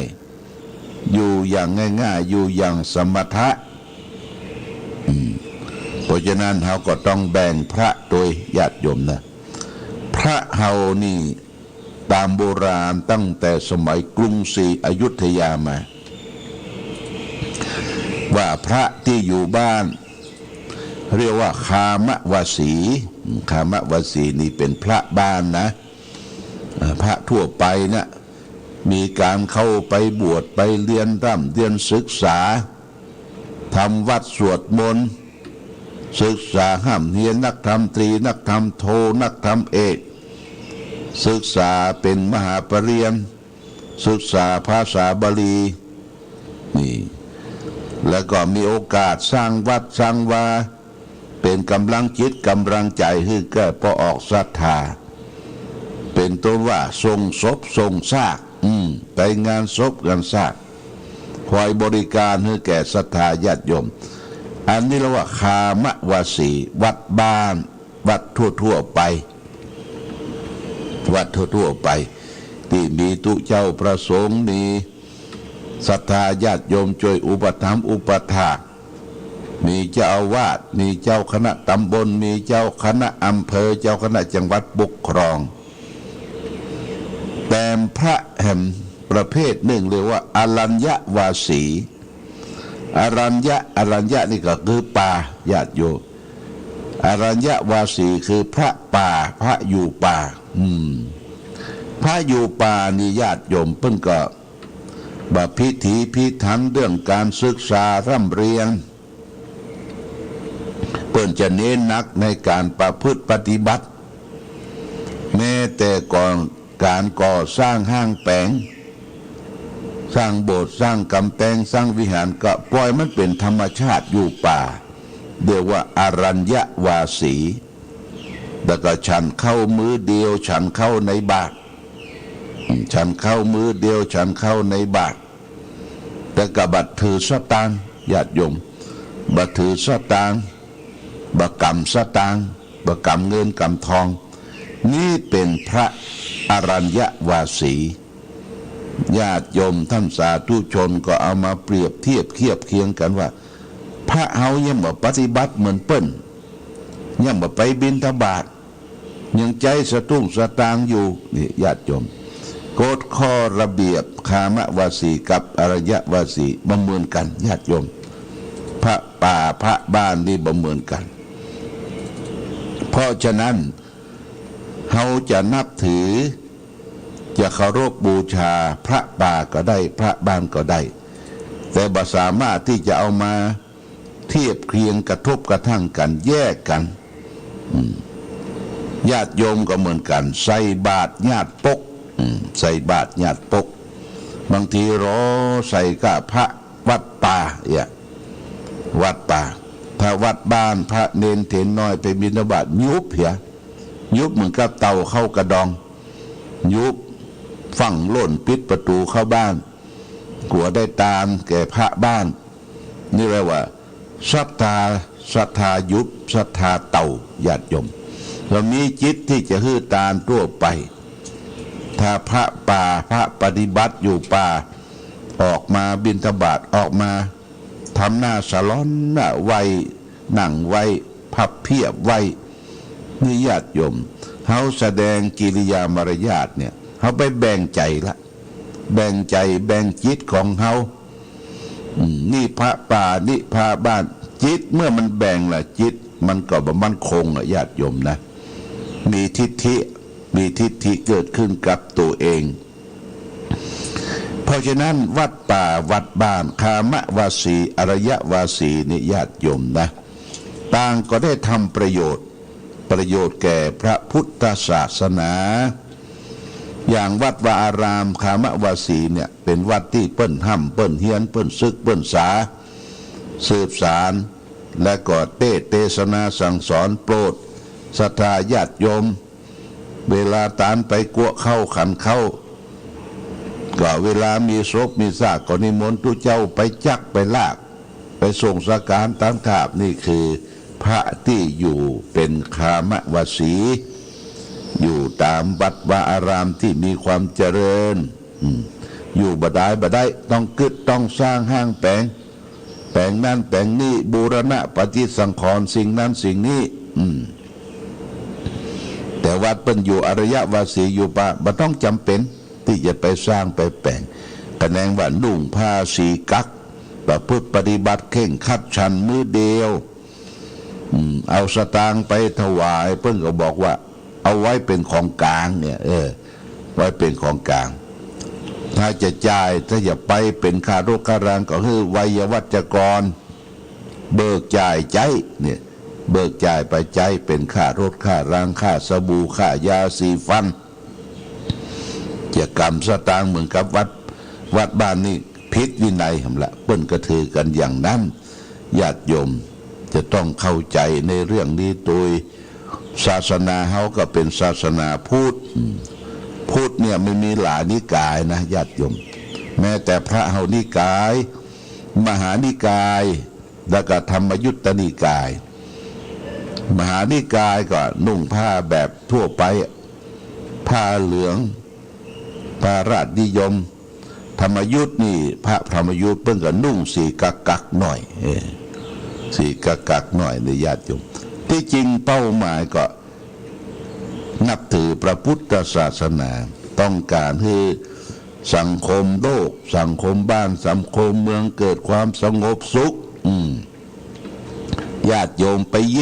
กกันเองลูกนะไปแยกกันเองไปมองโลกมองอย่างนั้นมองอย่างนี้ญาติโยมพยายามมองโลกในแง่ดีนะเขามีความเร็วบ้างช่างหัวเขาจงเลือกเอาส่วนที่ดีเขามีอยู่เป็นประโยชน์แก่โลกบ้างอย่างน่าดูส่วนที่ชั่วอย่าไปรู้ของเขาเลยอย่าหาคนดีๆโดยส่วนเดียวอย่าไปเที่ยวหาเลยสหายเอ๋ยเหมือนหาหนวดเต่าตายเปล่าเอ่ยฝึกให้เคยมองแต่ดีมีคุณจริงญาติโยมโอ้ไอ้อย่าง 100% นี่มันไม่มีญาติโยมแม้แต่ทองหย่องที่เอามาใส่เลสใส่แขนห้อยคอเนี่ยไม่ใช่ทอง 100% นะทองผสมด้วยนิกเกิลผสมด้วยเงินนะถ้าซองทอง 100% นี่มันเปราะมันหักง่ายญาติโยมเปิ้นต้องเอาไปต้มทองเนี่ยนะต้มทองแล้วก็เอานิกเกิลเอาเงินเข้าผสมให้มันเหนียวแล้วก็มาตีเป็นรูปร่างเป็นสร้อยคอเป็นเลสอย่างมาห้อยเนี่ยมันยังบ่100%นะทองคำเนี่ยญาติโยมคนเฮาจะบ่ให้มัน 100% นี่บ่มีพิษทอกพิษพอกพิษพ่องถูกพ่องมันปะปนเปกันไปแต่ข้อสำคัญว่าเราจะอยู่ในโลกเอาสังคมสงบสุขได้จะได้อย่างนี้เป็นต้นธงชาติและเพลงชาติไทยเป็นสัญลักษณ์ของความเป็นไทยเราจงร่วมใจยืนตรงเคารพธงชาติด้วยความภาคภูมิใจในเอกราชและความเสียสละของบรรพบุรุษไทยประเทศไทยรวมและเชื้อชาติไทยเป็นประชารัฐผ้าไทยของไทยทุกส่วนอยู่ดำรงคงไว้ได้ทั้งมวลด้วยไทยล้วนหมายรักษาพันยินไทยนิรักสงบแต่ถึงรบไม่กล้าเอกราชจะไม่ให้ใครคุมขีสละเลือดทุกอย่างเป็นชาติทะเลพระเดิมประเทศชาติไทยทวีมีชัยชโย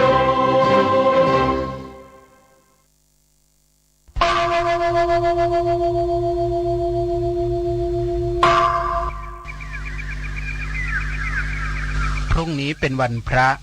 ขอเชิญลดละอบายมุขทำจิตใจให้สงบสะอาดปราศจากสิ่งเศร้าหมองทั้งปวงเข้าวัดฟังธรรมแล้วไหว้พระสวดมนต์ตามสมควร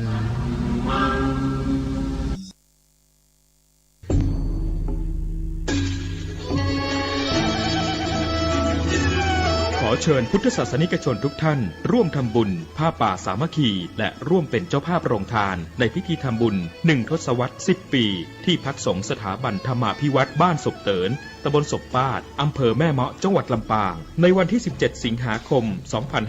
2565 เวลา 9 นาฬิกาถึง 15 นาฬิกา 30 นาทีบุญใหญ่ 10 ปีมีครั้งเดียวท่านสามารถร่วมทำบุญและเป็นเจ้าภาพโรงทานผ่านบัญชีธนาคารกรุงไทยสาขาประตูชัยชื่อบัญชีที่พักสงฆ์ธรรมาภิวัตรเลขบัญชี536 075 5318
ากคนแค้นเต็มทีอนาคตของลูกริบหรี่ความหวังที่มีมืดมนพ่อดื่มสุราเหมือนกินน้ำตาของแม่พ่อจ๋าฐานะเราแย่หากไม่แก้ความจนแม่เตือนพ่อด่าตบตีแม่เสียจนชอกช้ำระกำมองมนซ้ำถูกคนเขานินทากราบเท้าคุณพ่อลูกขอให้หยุดดื่มเหล้าหากมัวแต่เมาคนเขาย้ำหมิ่นเรื่อยมากลับตัวเสียใหม่กลับใจมาพัฒนาพ่อจะมีคุณค่าเลิกดื่มสุราเลิกการพนัน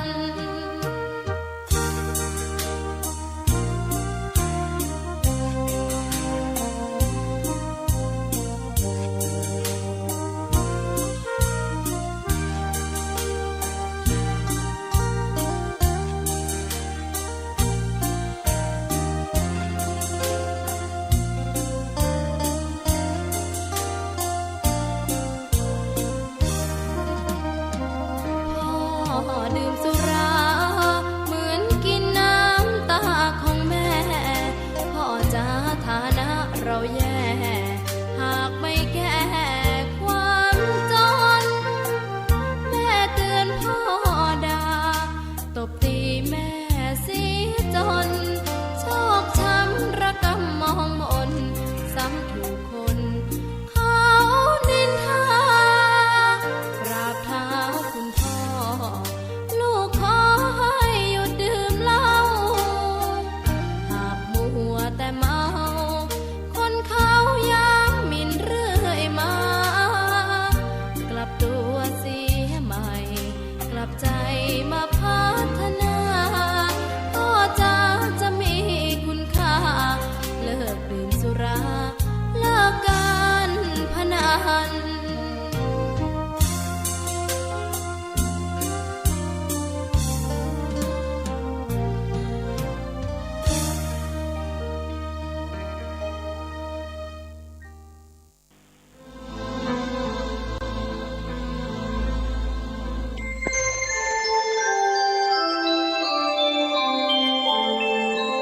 ขณะนี้ท่านกำลังฟังสถานีวิทยุกระจายเสียง FM 104.5 เมกะเฮิรตซ์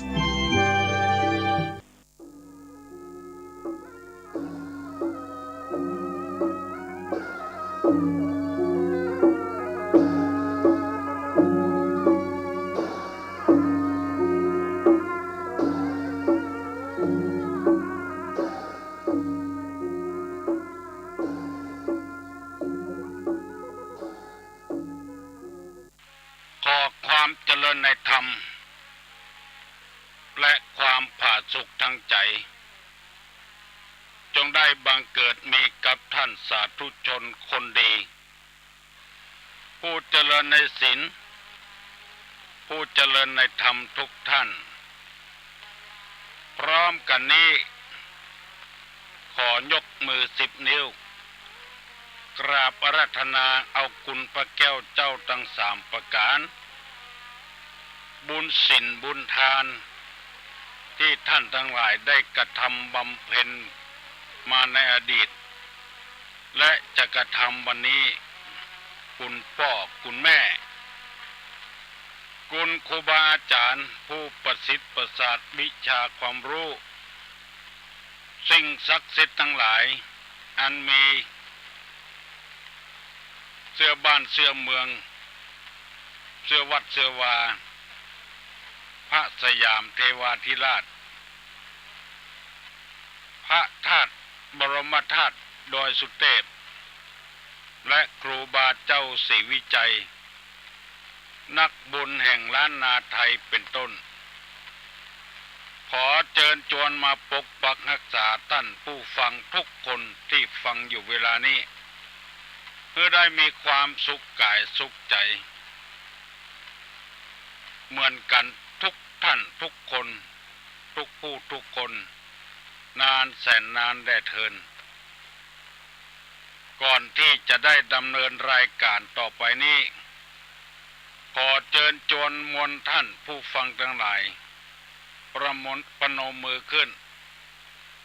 เพื่อจะได้ไหว้พระพุทธพระธรรมพระสงฆ์เพื่อเกิดความเป็นสิริมงคลกับตัวกับครอบครัวกับหน้าที่การงานการเดินทางต่อไปว่าพร้อมกันเนอะอะระหังสัมมาสัมพุทโธภควาพุทธังภควันตังอภิวาเทมิกราบสวากขาโตภควตาธัมโมธัมมังนัมมัสสามิกราบสุปฏิปันโนภควโตสาวกสังโฆสังฆังนะมามิกราบหันธัมมยังพุทธัสสะภควโตบุพาภคนะมะกะลังกะโลมาเสนะโมตัสสะภะคะวะโตอะระหะโตสัมมาสัมพุทธัสสะนะโมตัสสะภะคะวะโตอะระหะโตสัมมาสัมพุทธัสสะนะโมตัสสะภะคะวะโตอะระหะโตสัมมาสัมพุทธัสสะพุทธังสรณังกัจฉามิธัมมังสรณังกัจฉามิสังฆังสรณังกัจฉามิตุติยัมปิพุทธังสรณังกัจฉามิตุติยัมปิธัมมังสรณังกัจฉามิตุติยัมปิสังฆังสรณังกัจฉามิ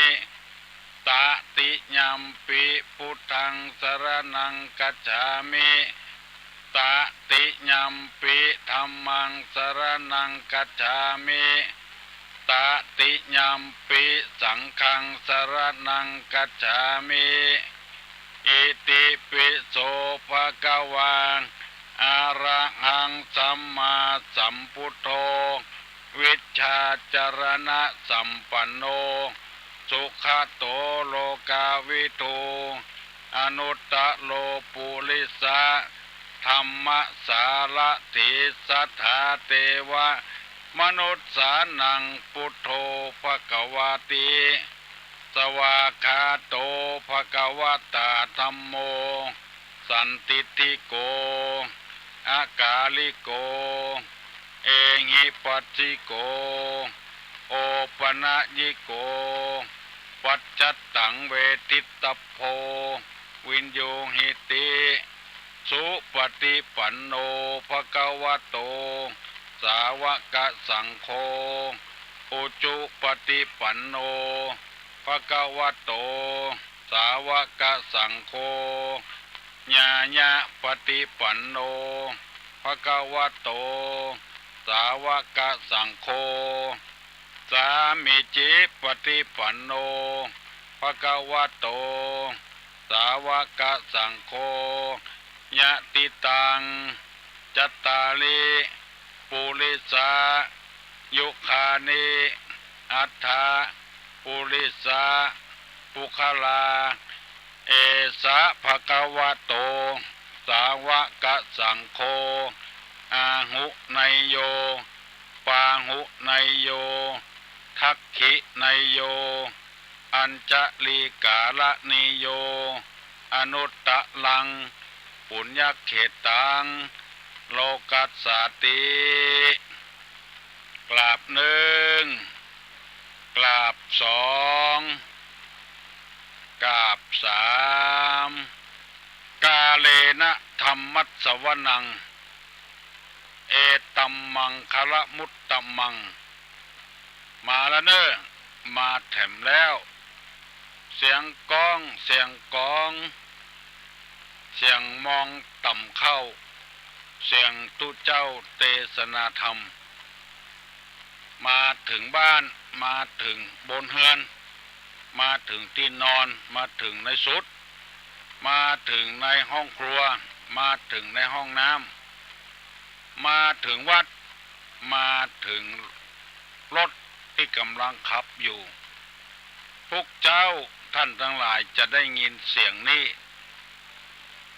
จากจุดปฏิบัติการ 90.75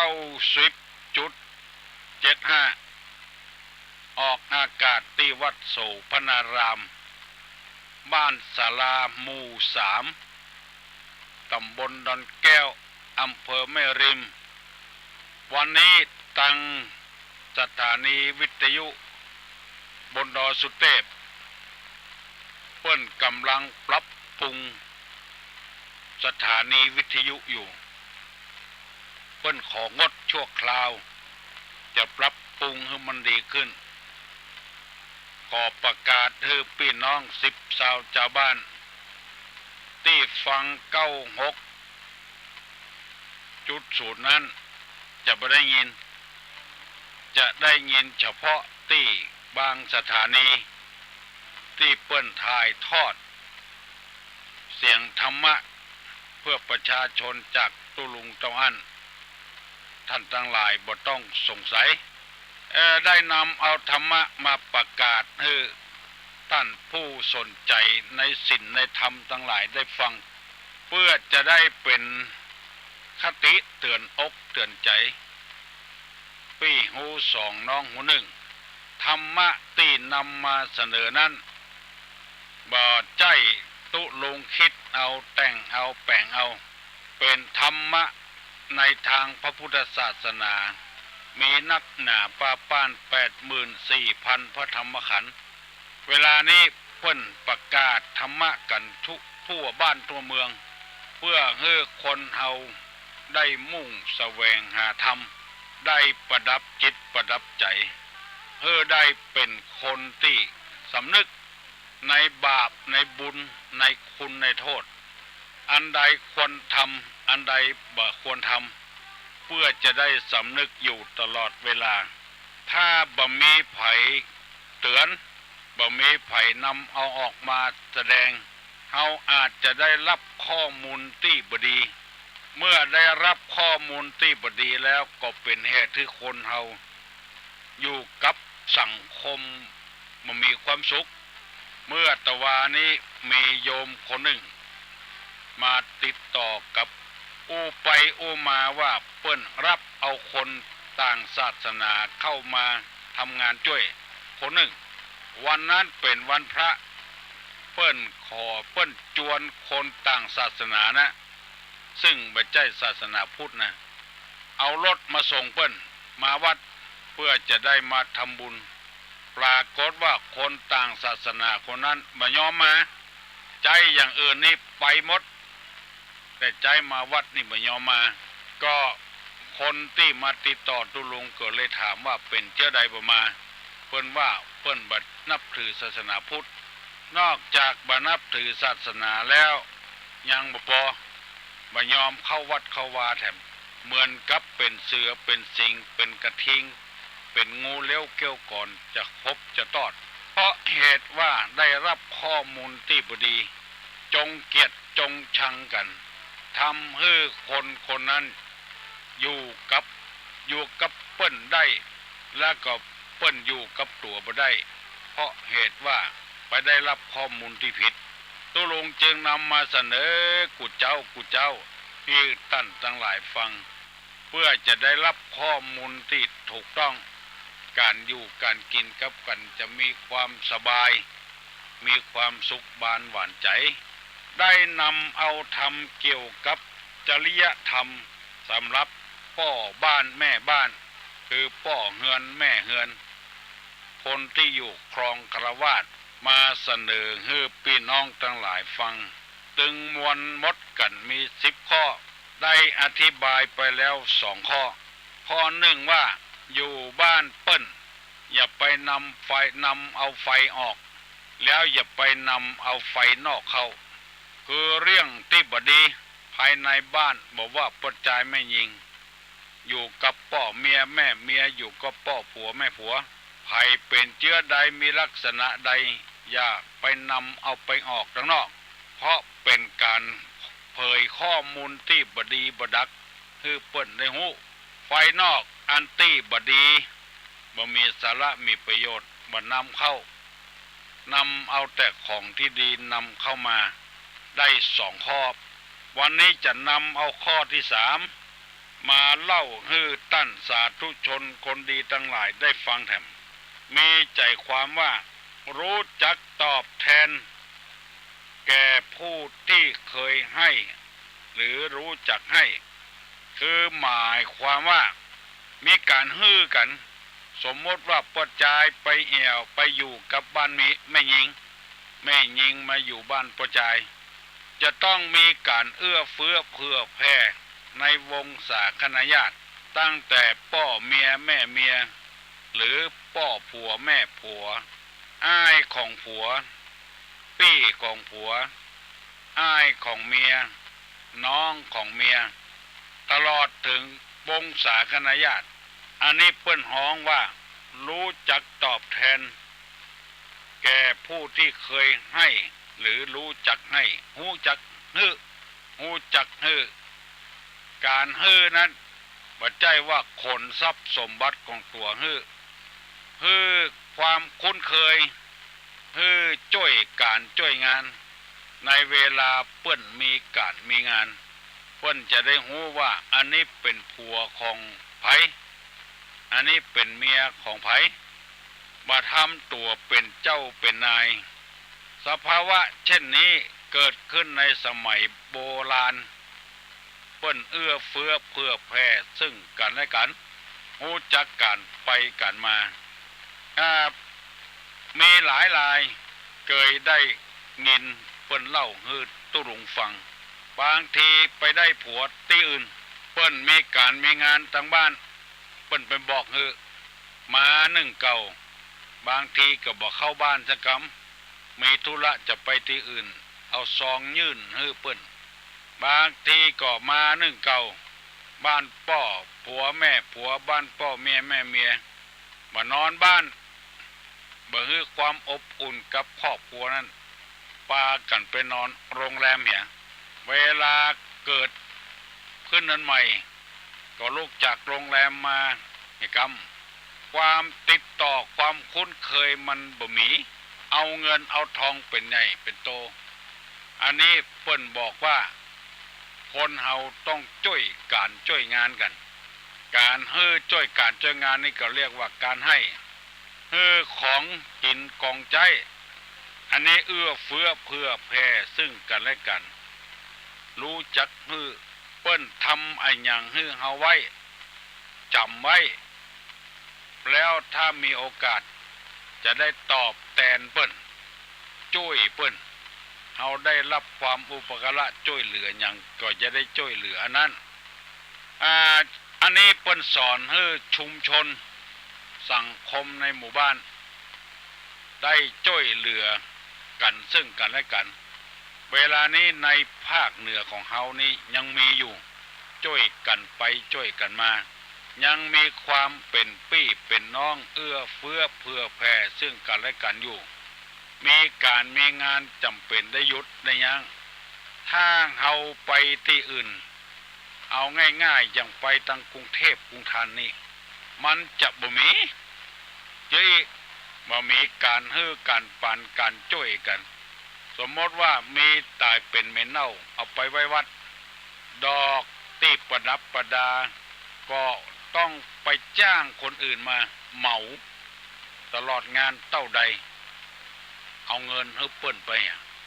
เวลาจะกินข้าวกินน้ำก็บ่ได้ทำอาหารอย่างสั่งอาหารสำเร็จมาถ้วยจ้อนของเปิ้นหมดกินแล้วเปิ้นเก็บหมดโต๊ะตั้งมานั่งบางทีกำลังกินอยู่ก็ไปแวดขันโตกกันพอหน้ามับคนกินอยู่ก็อิ่มพ่องไปอิ่มพ่องจำเป็นได้ลุกนอกจากนั้นแถม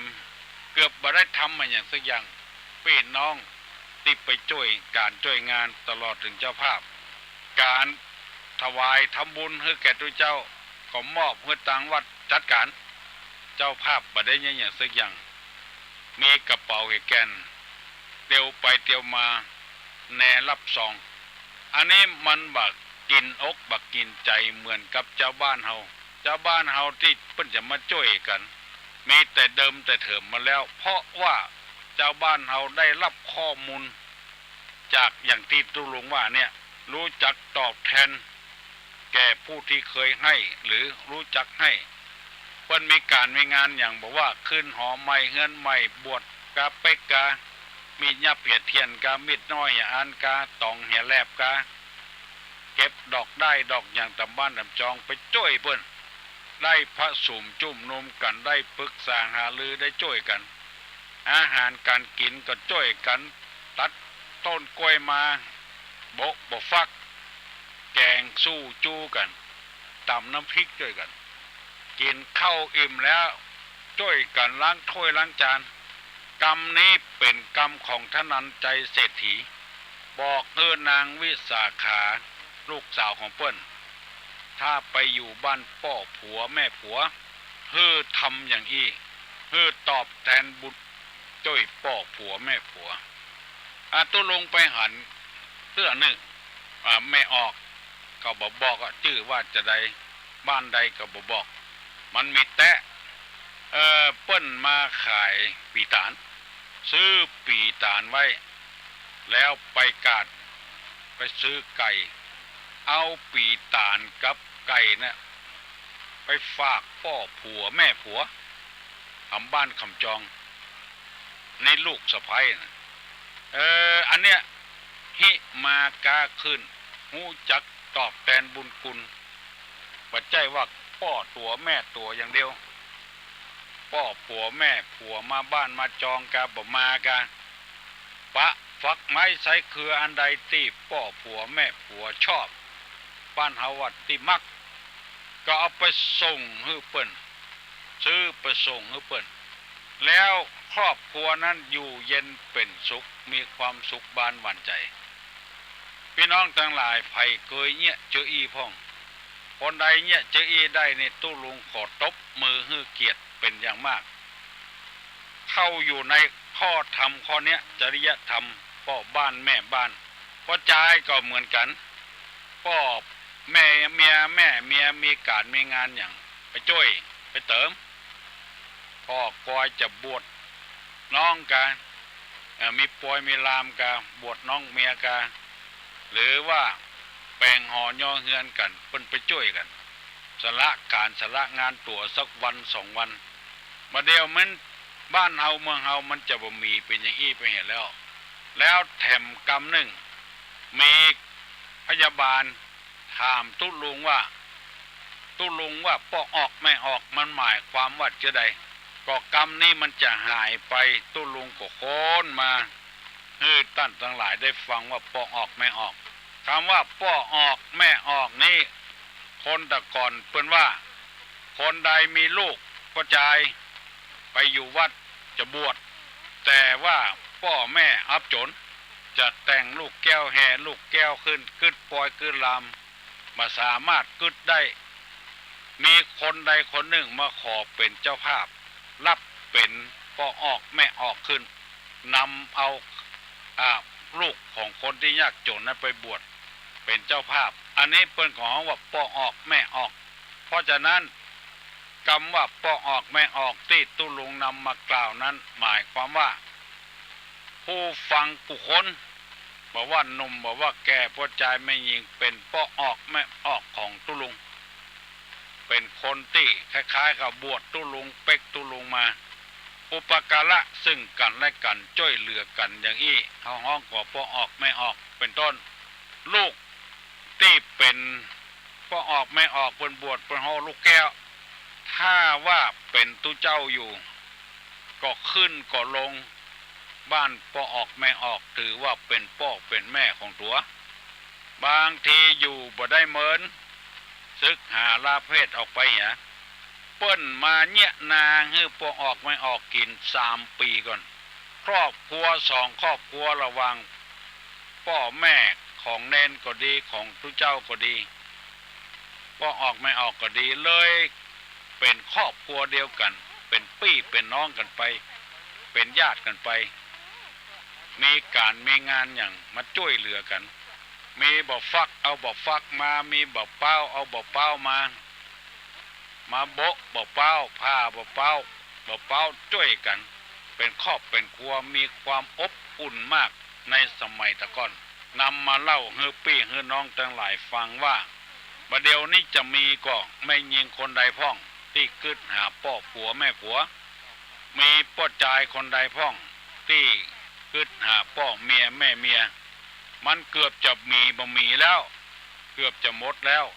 ถ้าไผ่ได้ฟังตุลุงเล่าให้ฟังนำมาเสนอเวลานี้ขอลองปฏิบัติก่อยรอไปหาพ่อผัวพ่อแม่ผัวไปหาพ่อเมียแม่เมียเปิ้นเอากันใหม่ๆนี่แต่ก่อนนี่เปิ้นไปเนาะ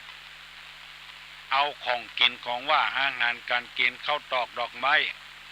ไปเอวหาพ่อผัวแม่ผัวถ้าว่าผัวมาอยู่ด้วยเมียบางเตื้อก็ไปเอวหาพ่อเมียแม่เมียเพราะว่าเมียมาอยู่กับผัวเพิ่นเอาข้าวต้มขนมมาอย่างหัวเปียวเป็ดเปียวไก่พุ่นที่มันสุกอาหารการกินเอาไปเอวหาเพิ่นห้องว่าจะได้หูลืมไปเห็นละเพื่อไปเกยกันเพื่อไปหูจักอันใดเป็นน้องอันใดเป็นพี่ลองกึดใจเถอะบ่ออกไม่ออกมันจะมีความสุขขนาดที่ได้หูจักว่าอันนี้เป็นเมียบ่น้อยอันนี้เป็นผัวอีล่าอย่างนี้เป็นต้นเพราะฉะนั้นกรรมนี้เป็นของกรรมโบราณแล้วรู้จักตอบแทนแก่ผู้ที่เคยให้หรือรู้จักให้ช่วยกันไปช่วยกันมาสังคมของคนทางเหนือนี่มันจะหายไปจึงขอจักเชิญชวนพี่น้องทั้งหลายที่แต่งงานไปแล้วก็ดียังไม่ได้แต่งงานเตื้อก็ดีลองทำก่อนจะรู้สึกว่าครอบครัวนั้นอบอุ่นบ่เหลือว่าเอาตู้เจ้าไปเป็นตู้เจ้าวัดนี้ไปเป็นเจ้าอาวาสวัดปุ้นเปิ้นก็ยังสัมพันธไมตรีต่อกันดีระหว่างสองบ้านสองวัดมีกินสลากหากไม้มาเติงกันอย่าไก่ปันใดก็ไปเติงกันมีปอยหลวงปอยรามก็หัววัดเติงกันเพราะคนคนเดียวนั่นก็คือตู้เจ้าไปกินหัววัดไปเป็นเจ้าวาดวัดนี่ไปกินเป็นเจ้าวาดวัดปุ้นพอศึกหาลาเพศไปแล้วก็ดีตายเพียก็ดีก็หมดเรื่องกันขาดกันไปอย่างละอันนี้คือความสุขภายในชุมชนภายในหมู่บ้านเกิดขึ้นภายในหมู่บ้านแล้วความสุขก็จะเกิดขึ้นภายในหมู่บ้าน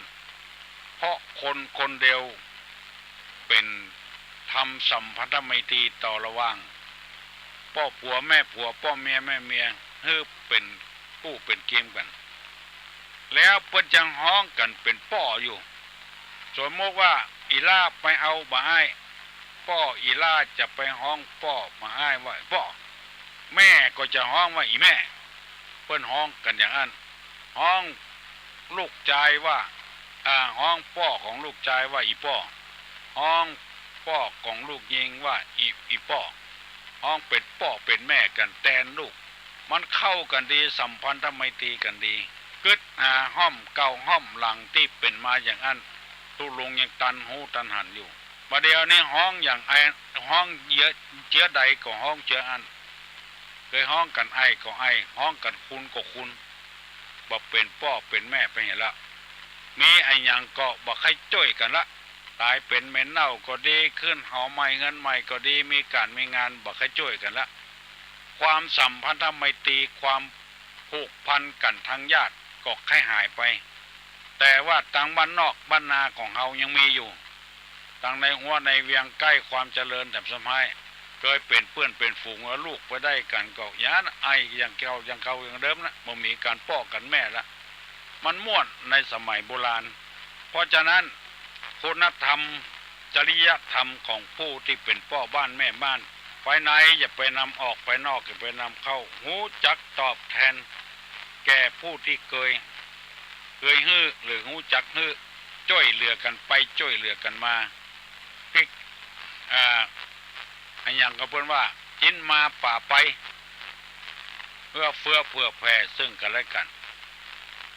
คนตะกอนเพื่อจะไปเอวหากันมีงูเนี่ยมีปลาแห้งเนี่ยโอ้ม่วนกันเตื้อก็พอมีเจี้ยออกมามีลายหนึ่งไปเอวหาพ่อผัวแม่ผัวได้ผัวใหม่รับผัวมาอยู่กับตัวพ่อแม่ผู้ก็สอนก็ได้งูนพ่องปลาแห้งพ่องกะปิกะห้ากันอย่างก็ไปหั่นใส่พ่อผัวแม่ผัวเปิ้นปั้มต้นกล้วยข้าวกล้วยข้าวเป็นวีนี่เปิ้นเอายายไว้บนบ้านเป็นวีมันก็กึดใจละถ้าตอนปิกนี่พ่อผัวแม่ผัวถึงจะฮื้อสักหวีเป็นการตอบแทนกันพออมอย่างกันแล้วเสร็จแล้วก็ลามาบ้านมาถึงประตูบ้านกั้งมันจะเอิ้นว่าเมื่อก่อนเน้อพ่อแม่บอกว่าจะกรรมเมื่อก่อนเน้อกล้วยข้าว ใจมันติดกล้วยข้าวบุญเพิ่นไม่เจี้ยกันอย่างอี้ตลอดมาน่ะเลวหลังเอิ้นใส่พ่อผัวแม่ผัวเมื่อก่อนเน้อกล้วยข้าวใจนึกปุ่นอันนี้มันมีเป็นความจริงแต่ถ้าบ่อันมันจะบ่มีเจี้ยออกมาแถมข้อหนึ่งว่าอย่าให้แก่คนที่ไม่ควรให้เพิ่นว่าจะอีฮื้อหูจักหน้าที่อย่าไปฮื้อกับคนที่บ่ควรฮื้อไปอยู่บ้านเปิ้นเช่นจังใดเช่นคนขี้ค้านบ่ใครเนี่ยเวียกเนี่ยการเป็นพี่เป็นน้องกันแท้แล้วมาขออยู่เฮาอยู่ติ๊กๆเพิ่นว่าอย่าไปฮื้อมีบ่มีก็อย่าไปว่าบ่มีเอาบ่ฮื้อ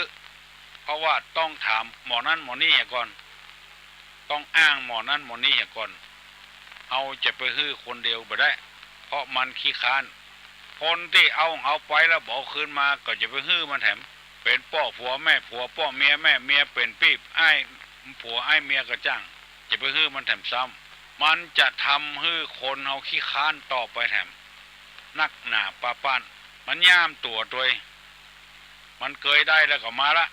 เตื้อของ่ายก็มาขอติ๊กเนี่ยเพิ่นว่าอย่าไปฮื้อแก่คนที่บ่ควรฮื้ออันนี้คำสอนของคนโบราณคนใดที่ฮื้อเฮาก็ฮื้อคนนั้นอันใดคนที่บ่ฮื้อเฮาอย่าไปฮื้อทำมันถูกต้องถ้าฮื้อไปเรื่อยๆกำเดียวจะพิษจะเถียงกันเคยปรึกษาหารือกันกรรมเหล่านี้เป็นกรรมเก่ากรรมแก่มีมานานแล้วได้เป็นไปห้อยกี่10 ปี20 ปี30 ปีแล้วตุลงนำมาฟื้นเล่าให้พี่น้องทั้งหลายฟังอันนี้เป็นจริยธรรมคุณธรรมของพ่อเฮือนใหม่แม่เฮือนใหม่ที่จะไปอยู่กับบ้านพ่อเมียแม่เมียไปอยู่บ้านพ่อผัวแม่ผัวเปิ้นจะสอนลูกเปิ้นอย่างนี้ให้ขอฝากอันนี้ไว้ให้พ่อแม่ผู้คนที่กำลังจะมีลูกเขย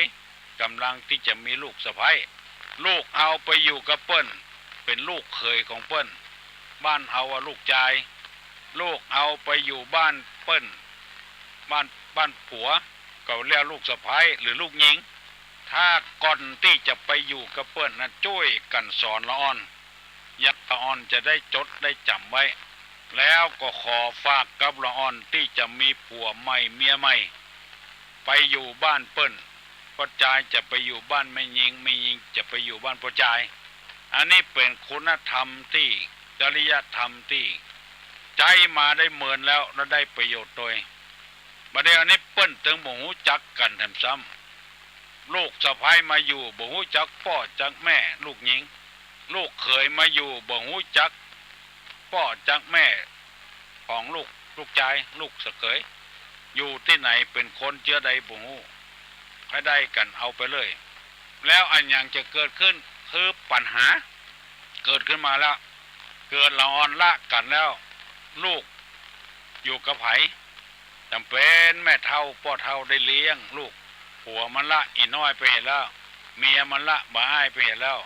จำเป็นพ่อเฒ่าแม่เฒ่าโอกาสที่จะได้ช่วยเหลือสังคม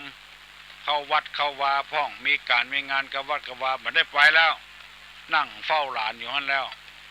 อันนี้นำมาเสนอให้พี่น้องทั้งหลายลองนำเอากรรมโบราณมาปฏิบัติกันพ่องบ้านจองของตี้ของเขาจะมีความสุขบานหวานใจประเดี๋ยวนี้มัน6 โมงเกินไปแล้วไผ่ที่ยังมาลุกแค่นึลุก6 โมงเกินไปแล้วตะวันออกจัดสูงแล้วก็ศรัทธานาบุญทั้งหลายลูกเนื้อขวายแล้วฮัลโหลนมัสการเจ้าโอ้เดี๋ยวหลังไม้ขอโอ้สกัมนะเจ้าหน้าไม้เนี่ยกะ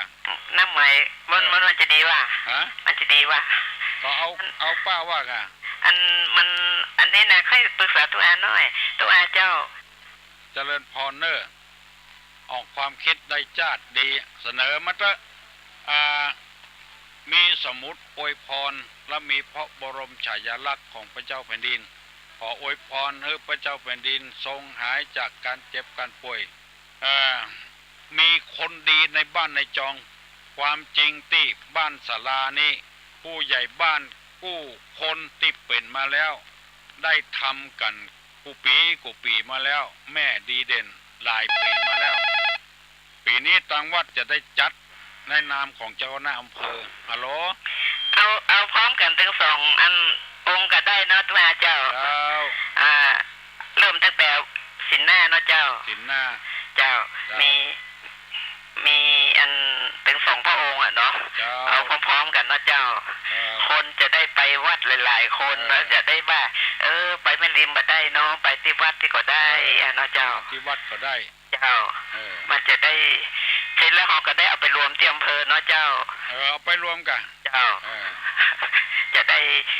ได้มีชื่อมีเสียงก็เป็นต้องน้อบ้านศาลาโอ้มันไปออกศรัทธาวัดโสวรรณารามก็มีจิตมีใจกันเนาะเจ้าเจ้าเอาดีแล้วเนอะคุณแม่ราวันระเบงจุดประกายออกคือเป็นคนคิดริเริ่มถูกต้องแล้วเราจะได้ปรึกษาเรื่องกันจัดสถานที่ฮัลโหลครับไหว้สาครับถามปัญหาครับพ่อแม่ดีเด่นนั้นประกอบไปด้วยธรรมอย่างกี่ข้อครับประเทศทางคุณได้ตอบกันฟังรายการเนี่ยแม่ดีเด่นประกอบด้วยธรรมกี่ข้อครับที่เป็นพรหมของลูกนะครับครับแม่ดีเด่นนี้จะต้องมีช่วยงานภายในหมู่บ้านเปิ้นมีการมีงานอย่างไปอยู่ก็ได้ไปช่วยเปิ้น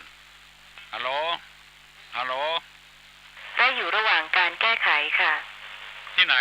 The number you called is temporarily out of order. It is being under repaired. Thank you.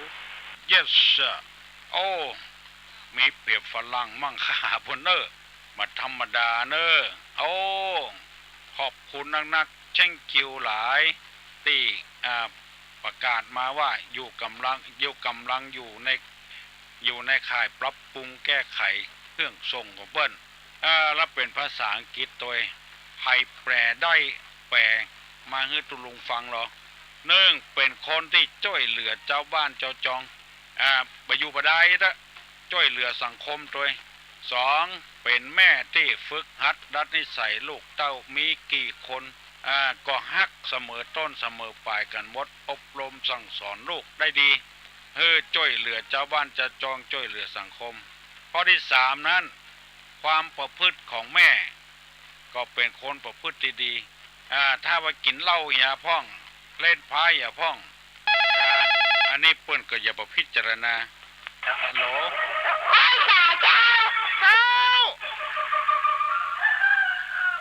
โทรลูกไหนมาโทรลูกไหนมาบอกโทรลูกจากบ้านดามาเจ้าบ้านอย่างมาบอกเขาตัวอุ้ยบ้านดอนปีนมันดอนปีนดอนปีนบ้านดาบ้านหนองบ้านทาบ้านทาละปูนโอ้ใครแจ้งกันว่าอันนู้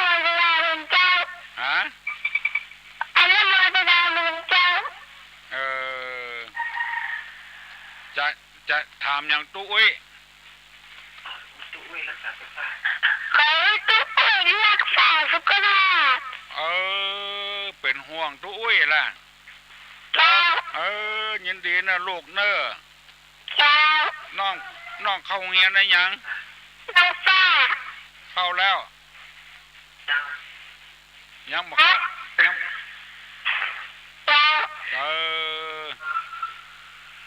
อันจะไปเหลือกับพ่อกับแม่นะลูกเนอะฟังกับพ่อกับแม่ดีแล้วแต่น้อยจะได้เป็นพ่อแม่ดีเด่นนะน้องจะได้เอาเงินเนื้อเปิ้นอย่างมาน้องน่ะเล่นเกมทศกัณฐ์น่ะพ่อได้ล้านเนาะโอ้น้องชื่อหยังฮะน้องฟ้าโอ้น้องฟ้าสูงด้ากินข้าวหรือยังลูกโอ้กินแล้ว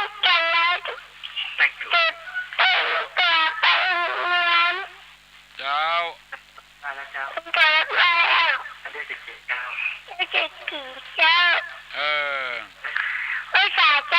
โชคดีนะลูกเนอะตึงพ่อตึงแม่ตึงลูกตึงเต้าขอบุญรักษาเนอะลูกเนอะเอาเก่งแต่มีฝรั่งก็มีละอ่อนก็มี ลูกศิษย์ลูกหาของตุลุงนอกจากนั้นแล้วเลี้ยงลูกดีแล้วบ่มีโทษบ่มีตาและสังคมยอมรับจะต้องมีคนรับรองอยู่อย่างน้อยก็พ่อหลวงเป็นคนรับจะแจกเกียรติบัตรให้แม่ดีเด่นยกย่องคนใดทำความดีก็ให้เป็นคนดีในการแผนพัฒนาประเทศชาติเพื่อว่ายกย่องคนดีตีคนชั่วจะได้รู้ตัวว่าไผ่ดีไผ่ที่เขาว่าทำดีบ่ได้ดี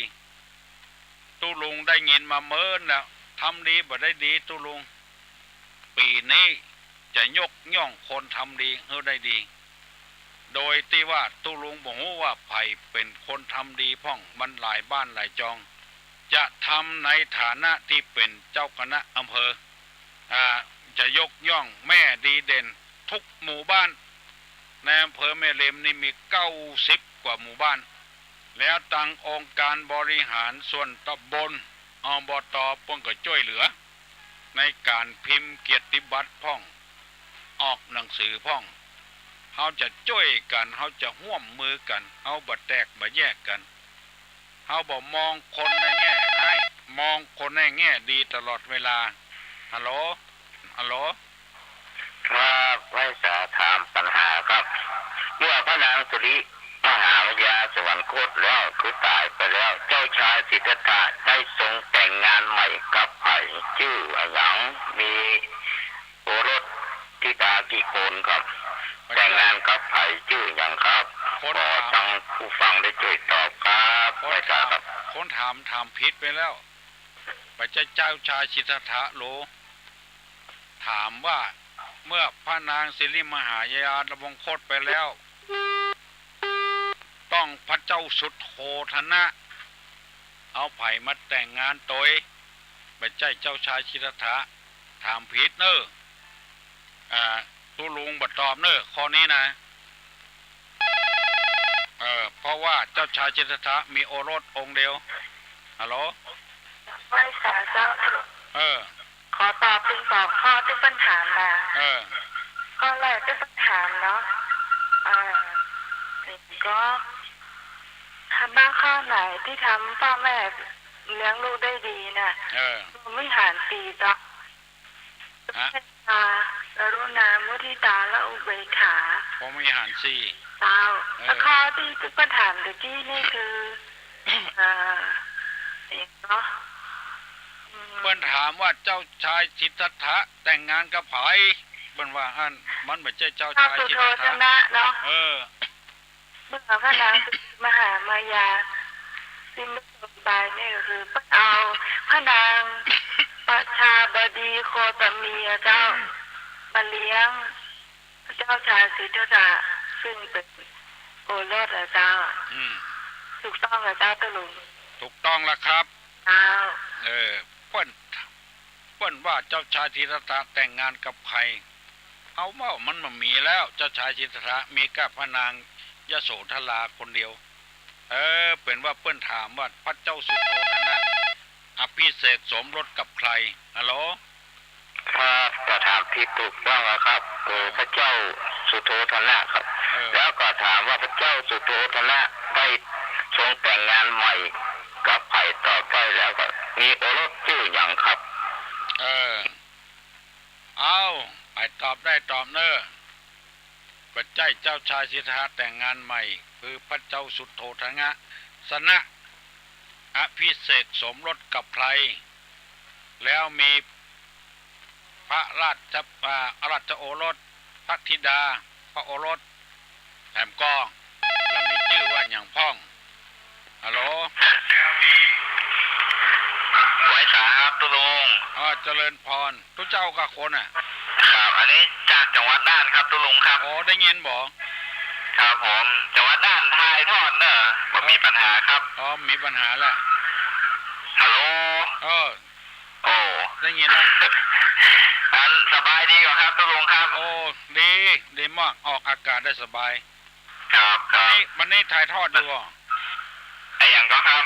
ตั้งน่านถ่ายทอดอยู่บ่ถ่ายทอดครับผมอยู่ที่สถานีครับถ่ายทอดอยู่นะครับดีละ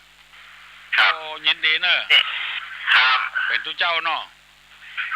อย่างก็ครับเป็นทุกเจ้าเนาะก็ว่าเป็นคนบ้านเป็นคนบ้านครับผมถ่ายทอดไม่ใช่ตัวเจ้าครับดีแต่เอ้ยใจบุญเนาะใจบุญเนาะครับฟังกวนนะถ่ายทอดคือกวนนะครับดีแล้วก่อนวันนี้ยังแควนน้อยวิทยุอัน96บนดอยสุเทพเปิ้นมาถ่ายคนฟังบ่ให้กว้างเนาะบ่ให้กว้างไม่ละแล้วก่อนโทรศัพท์เบาหน่อยกูเตือนนี่ปะท้อโทรหายากขนาดเนาะครับแม่น่ะครับอันดูตั้งโทรกันนี่ตั้งจังหวัดน่านเปิ้นบ่ฮู้จักเบอร์โทรกันนั่นโทรไปกำ1เนาะอันเบอร์โทรศัพท์053121058นั่นก็ครับแม่นละครับเพื่อคนฟังทางหน้านี่เปิ้นจะได้โทรไปอันปัญหาลุงห้องเนาะโทรไปถามปัญหาเนาะครับผมจะได้ก่อนรักษาสุขภาพด้วยนะครับตุลุงครับยินดีเนอะครับผมสวัสดีครับตุลุงเจริญพรเนอะตั้งไปเพียนน่านปุ่นฮัลโหล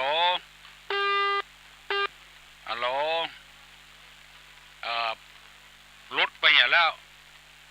ว่าแถมไม่ว่าพระเจ้าฮัลโหลไร้สาครับอันขอตอบคำถามครับอันนี้นะครับอันที่ว่าคนที่เป็นลูกของพระนางมหาประชาบดีก็คือพระเทวทัตนั่นก็ครับพระเทวทัตนั่นก็ครับมาใจนี่ไม่ใจก็ครับไม่ใจให้ผมก็ไม่แน่ใจเพราะว่าจำมาได้ครับมาใจเทวทัตพี่ป้าอันนั้นเป็นอย่างครับเดี๋ยวพูดแป๊บนะครับนะตุลุงเนาะไว้ตาแล้วครับเจริญพรชื่อนันทะกับรูปนันทาเนอะนันทะนี่เป็นปัจจัยรูปนันทานี่เป็นแม่ยิงหลังจากพระนางสิริมหามายาที่วงคตแล้วฮัลโหลพระนางสิริมหามายาที่วงคตแล้วเปิ้นเอาพระนางประชาบดีโคตมีมาเป็นผู้เลี้ยงฮัลโหล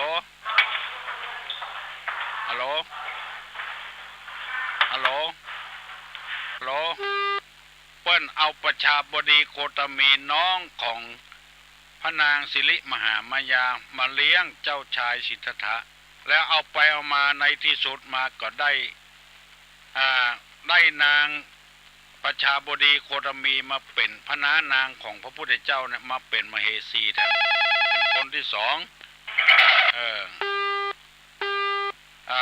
แล้วก็ได้เกิดลูกแถม2 คนชื่อนันทะกับรูปนันทา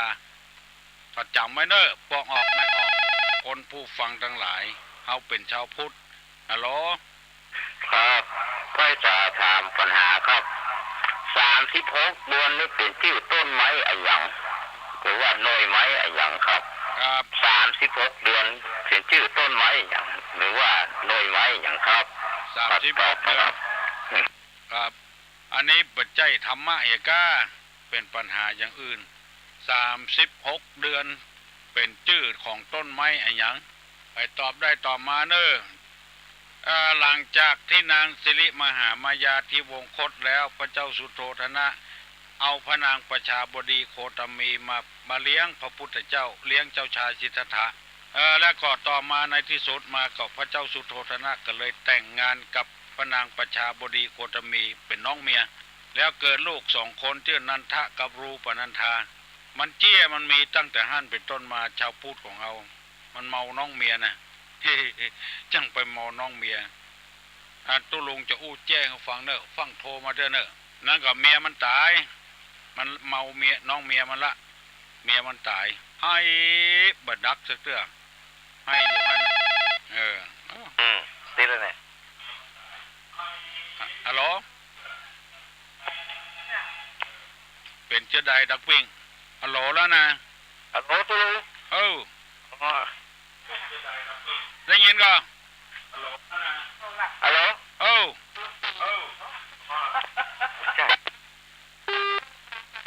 ให้หา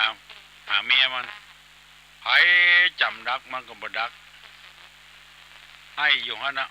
พ่อก็จ้างแม่ก็จ้างพี่น้องเพื่อนฝูงให้หาเมียมันไปมาจุดักก็บ่ดักเขาก็เลยบอกให้อีล่าน้องเมียมันนะ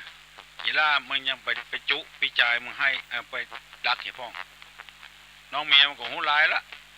ว่ามันเมาอีล่ามันให้ไปย่างก็เลยไปจุมันน่ะกำลังให้อยู่อักอีล่าก็ไปปอบว่าโอ้พี่ชายเฮ้ยมาให้หาอีปี้มันตายไปแล้วมันไปคืนมาอย่างแบบถ้าการแบงการโน่อีล่าอย่างให้อย่างไรอีล่าก็ว่าโอ้เป็นอย่างพี่มันตายน้องมันมีอยู่กำไรให้อยู่อักวันพวกเพื่ออย่าเผาละดักเหี้ยนี่ลูกคนนี้ไปหาวันพวกยังเปรมกี่วันละกำลังม่วนฮัลโหลครับไว้จะถามปัญหาจากพุทธเจ้าพระสรุปเป็นพุทธเจ้าแล้วไปพักที่ไหนก่อนครับไปประทับที่ไหนก่อนครับพอผู้ฟังครับแต่ว่ามันผิดหัวกันกับมันเนี้ยกำลังอู้อยู่โทรศัพท์มาหาเปิ้นถามว่าหลังจากพุทธเจ้าตรัสรู้เลยไปพักที่ไหนก่อนวะใครได้ตอบมาเนอะอันเนี้ยแต่ว่าผิดหัวกันกับอันเนี้ยคือบ่ฮู้แต่บ่ฮู้เล่นกำลังอธิบายอยู่โอ้ถามมาอย่างแล้วเอาก่อนเนาะ7 โมงไปแล้วตุลุงจะย่างก่อนเนอะยกมือไหว้บัดเนอะตุลุงอย่าปั่นปอนละขอเงินได้อยู่ดีมีสุขอายุมันขวัญยืนหิมากล้าขึ้นมีโชคมีลาภเหมือนกันกุคนสัพปีติโยวิวัจจันตุสัพพะโรโควินัสสตุมาเตภวะตวนตรายโยสุขีที่คายุโกภวะอภิวาทนะสีลิจนิจจังวุธาปัจจายโนจัตตาโลธรรมาวัฏันติอายุวันโนสุขัง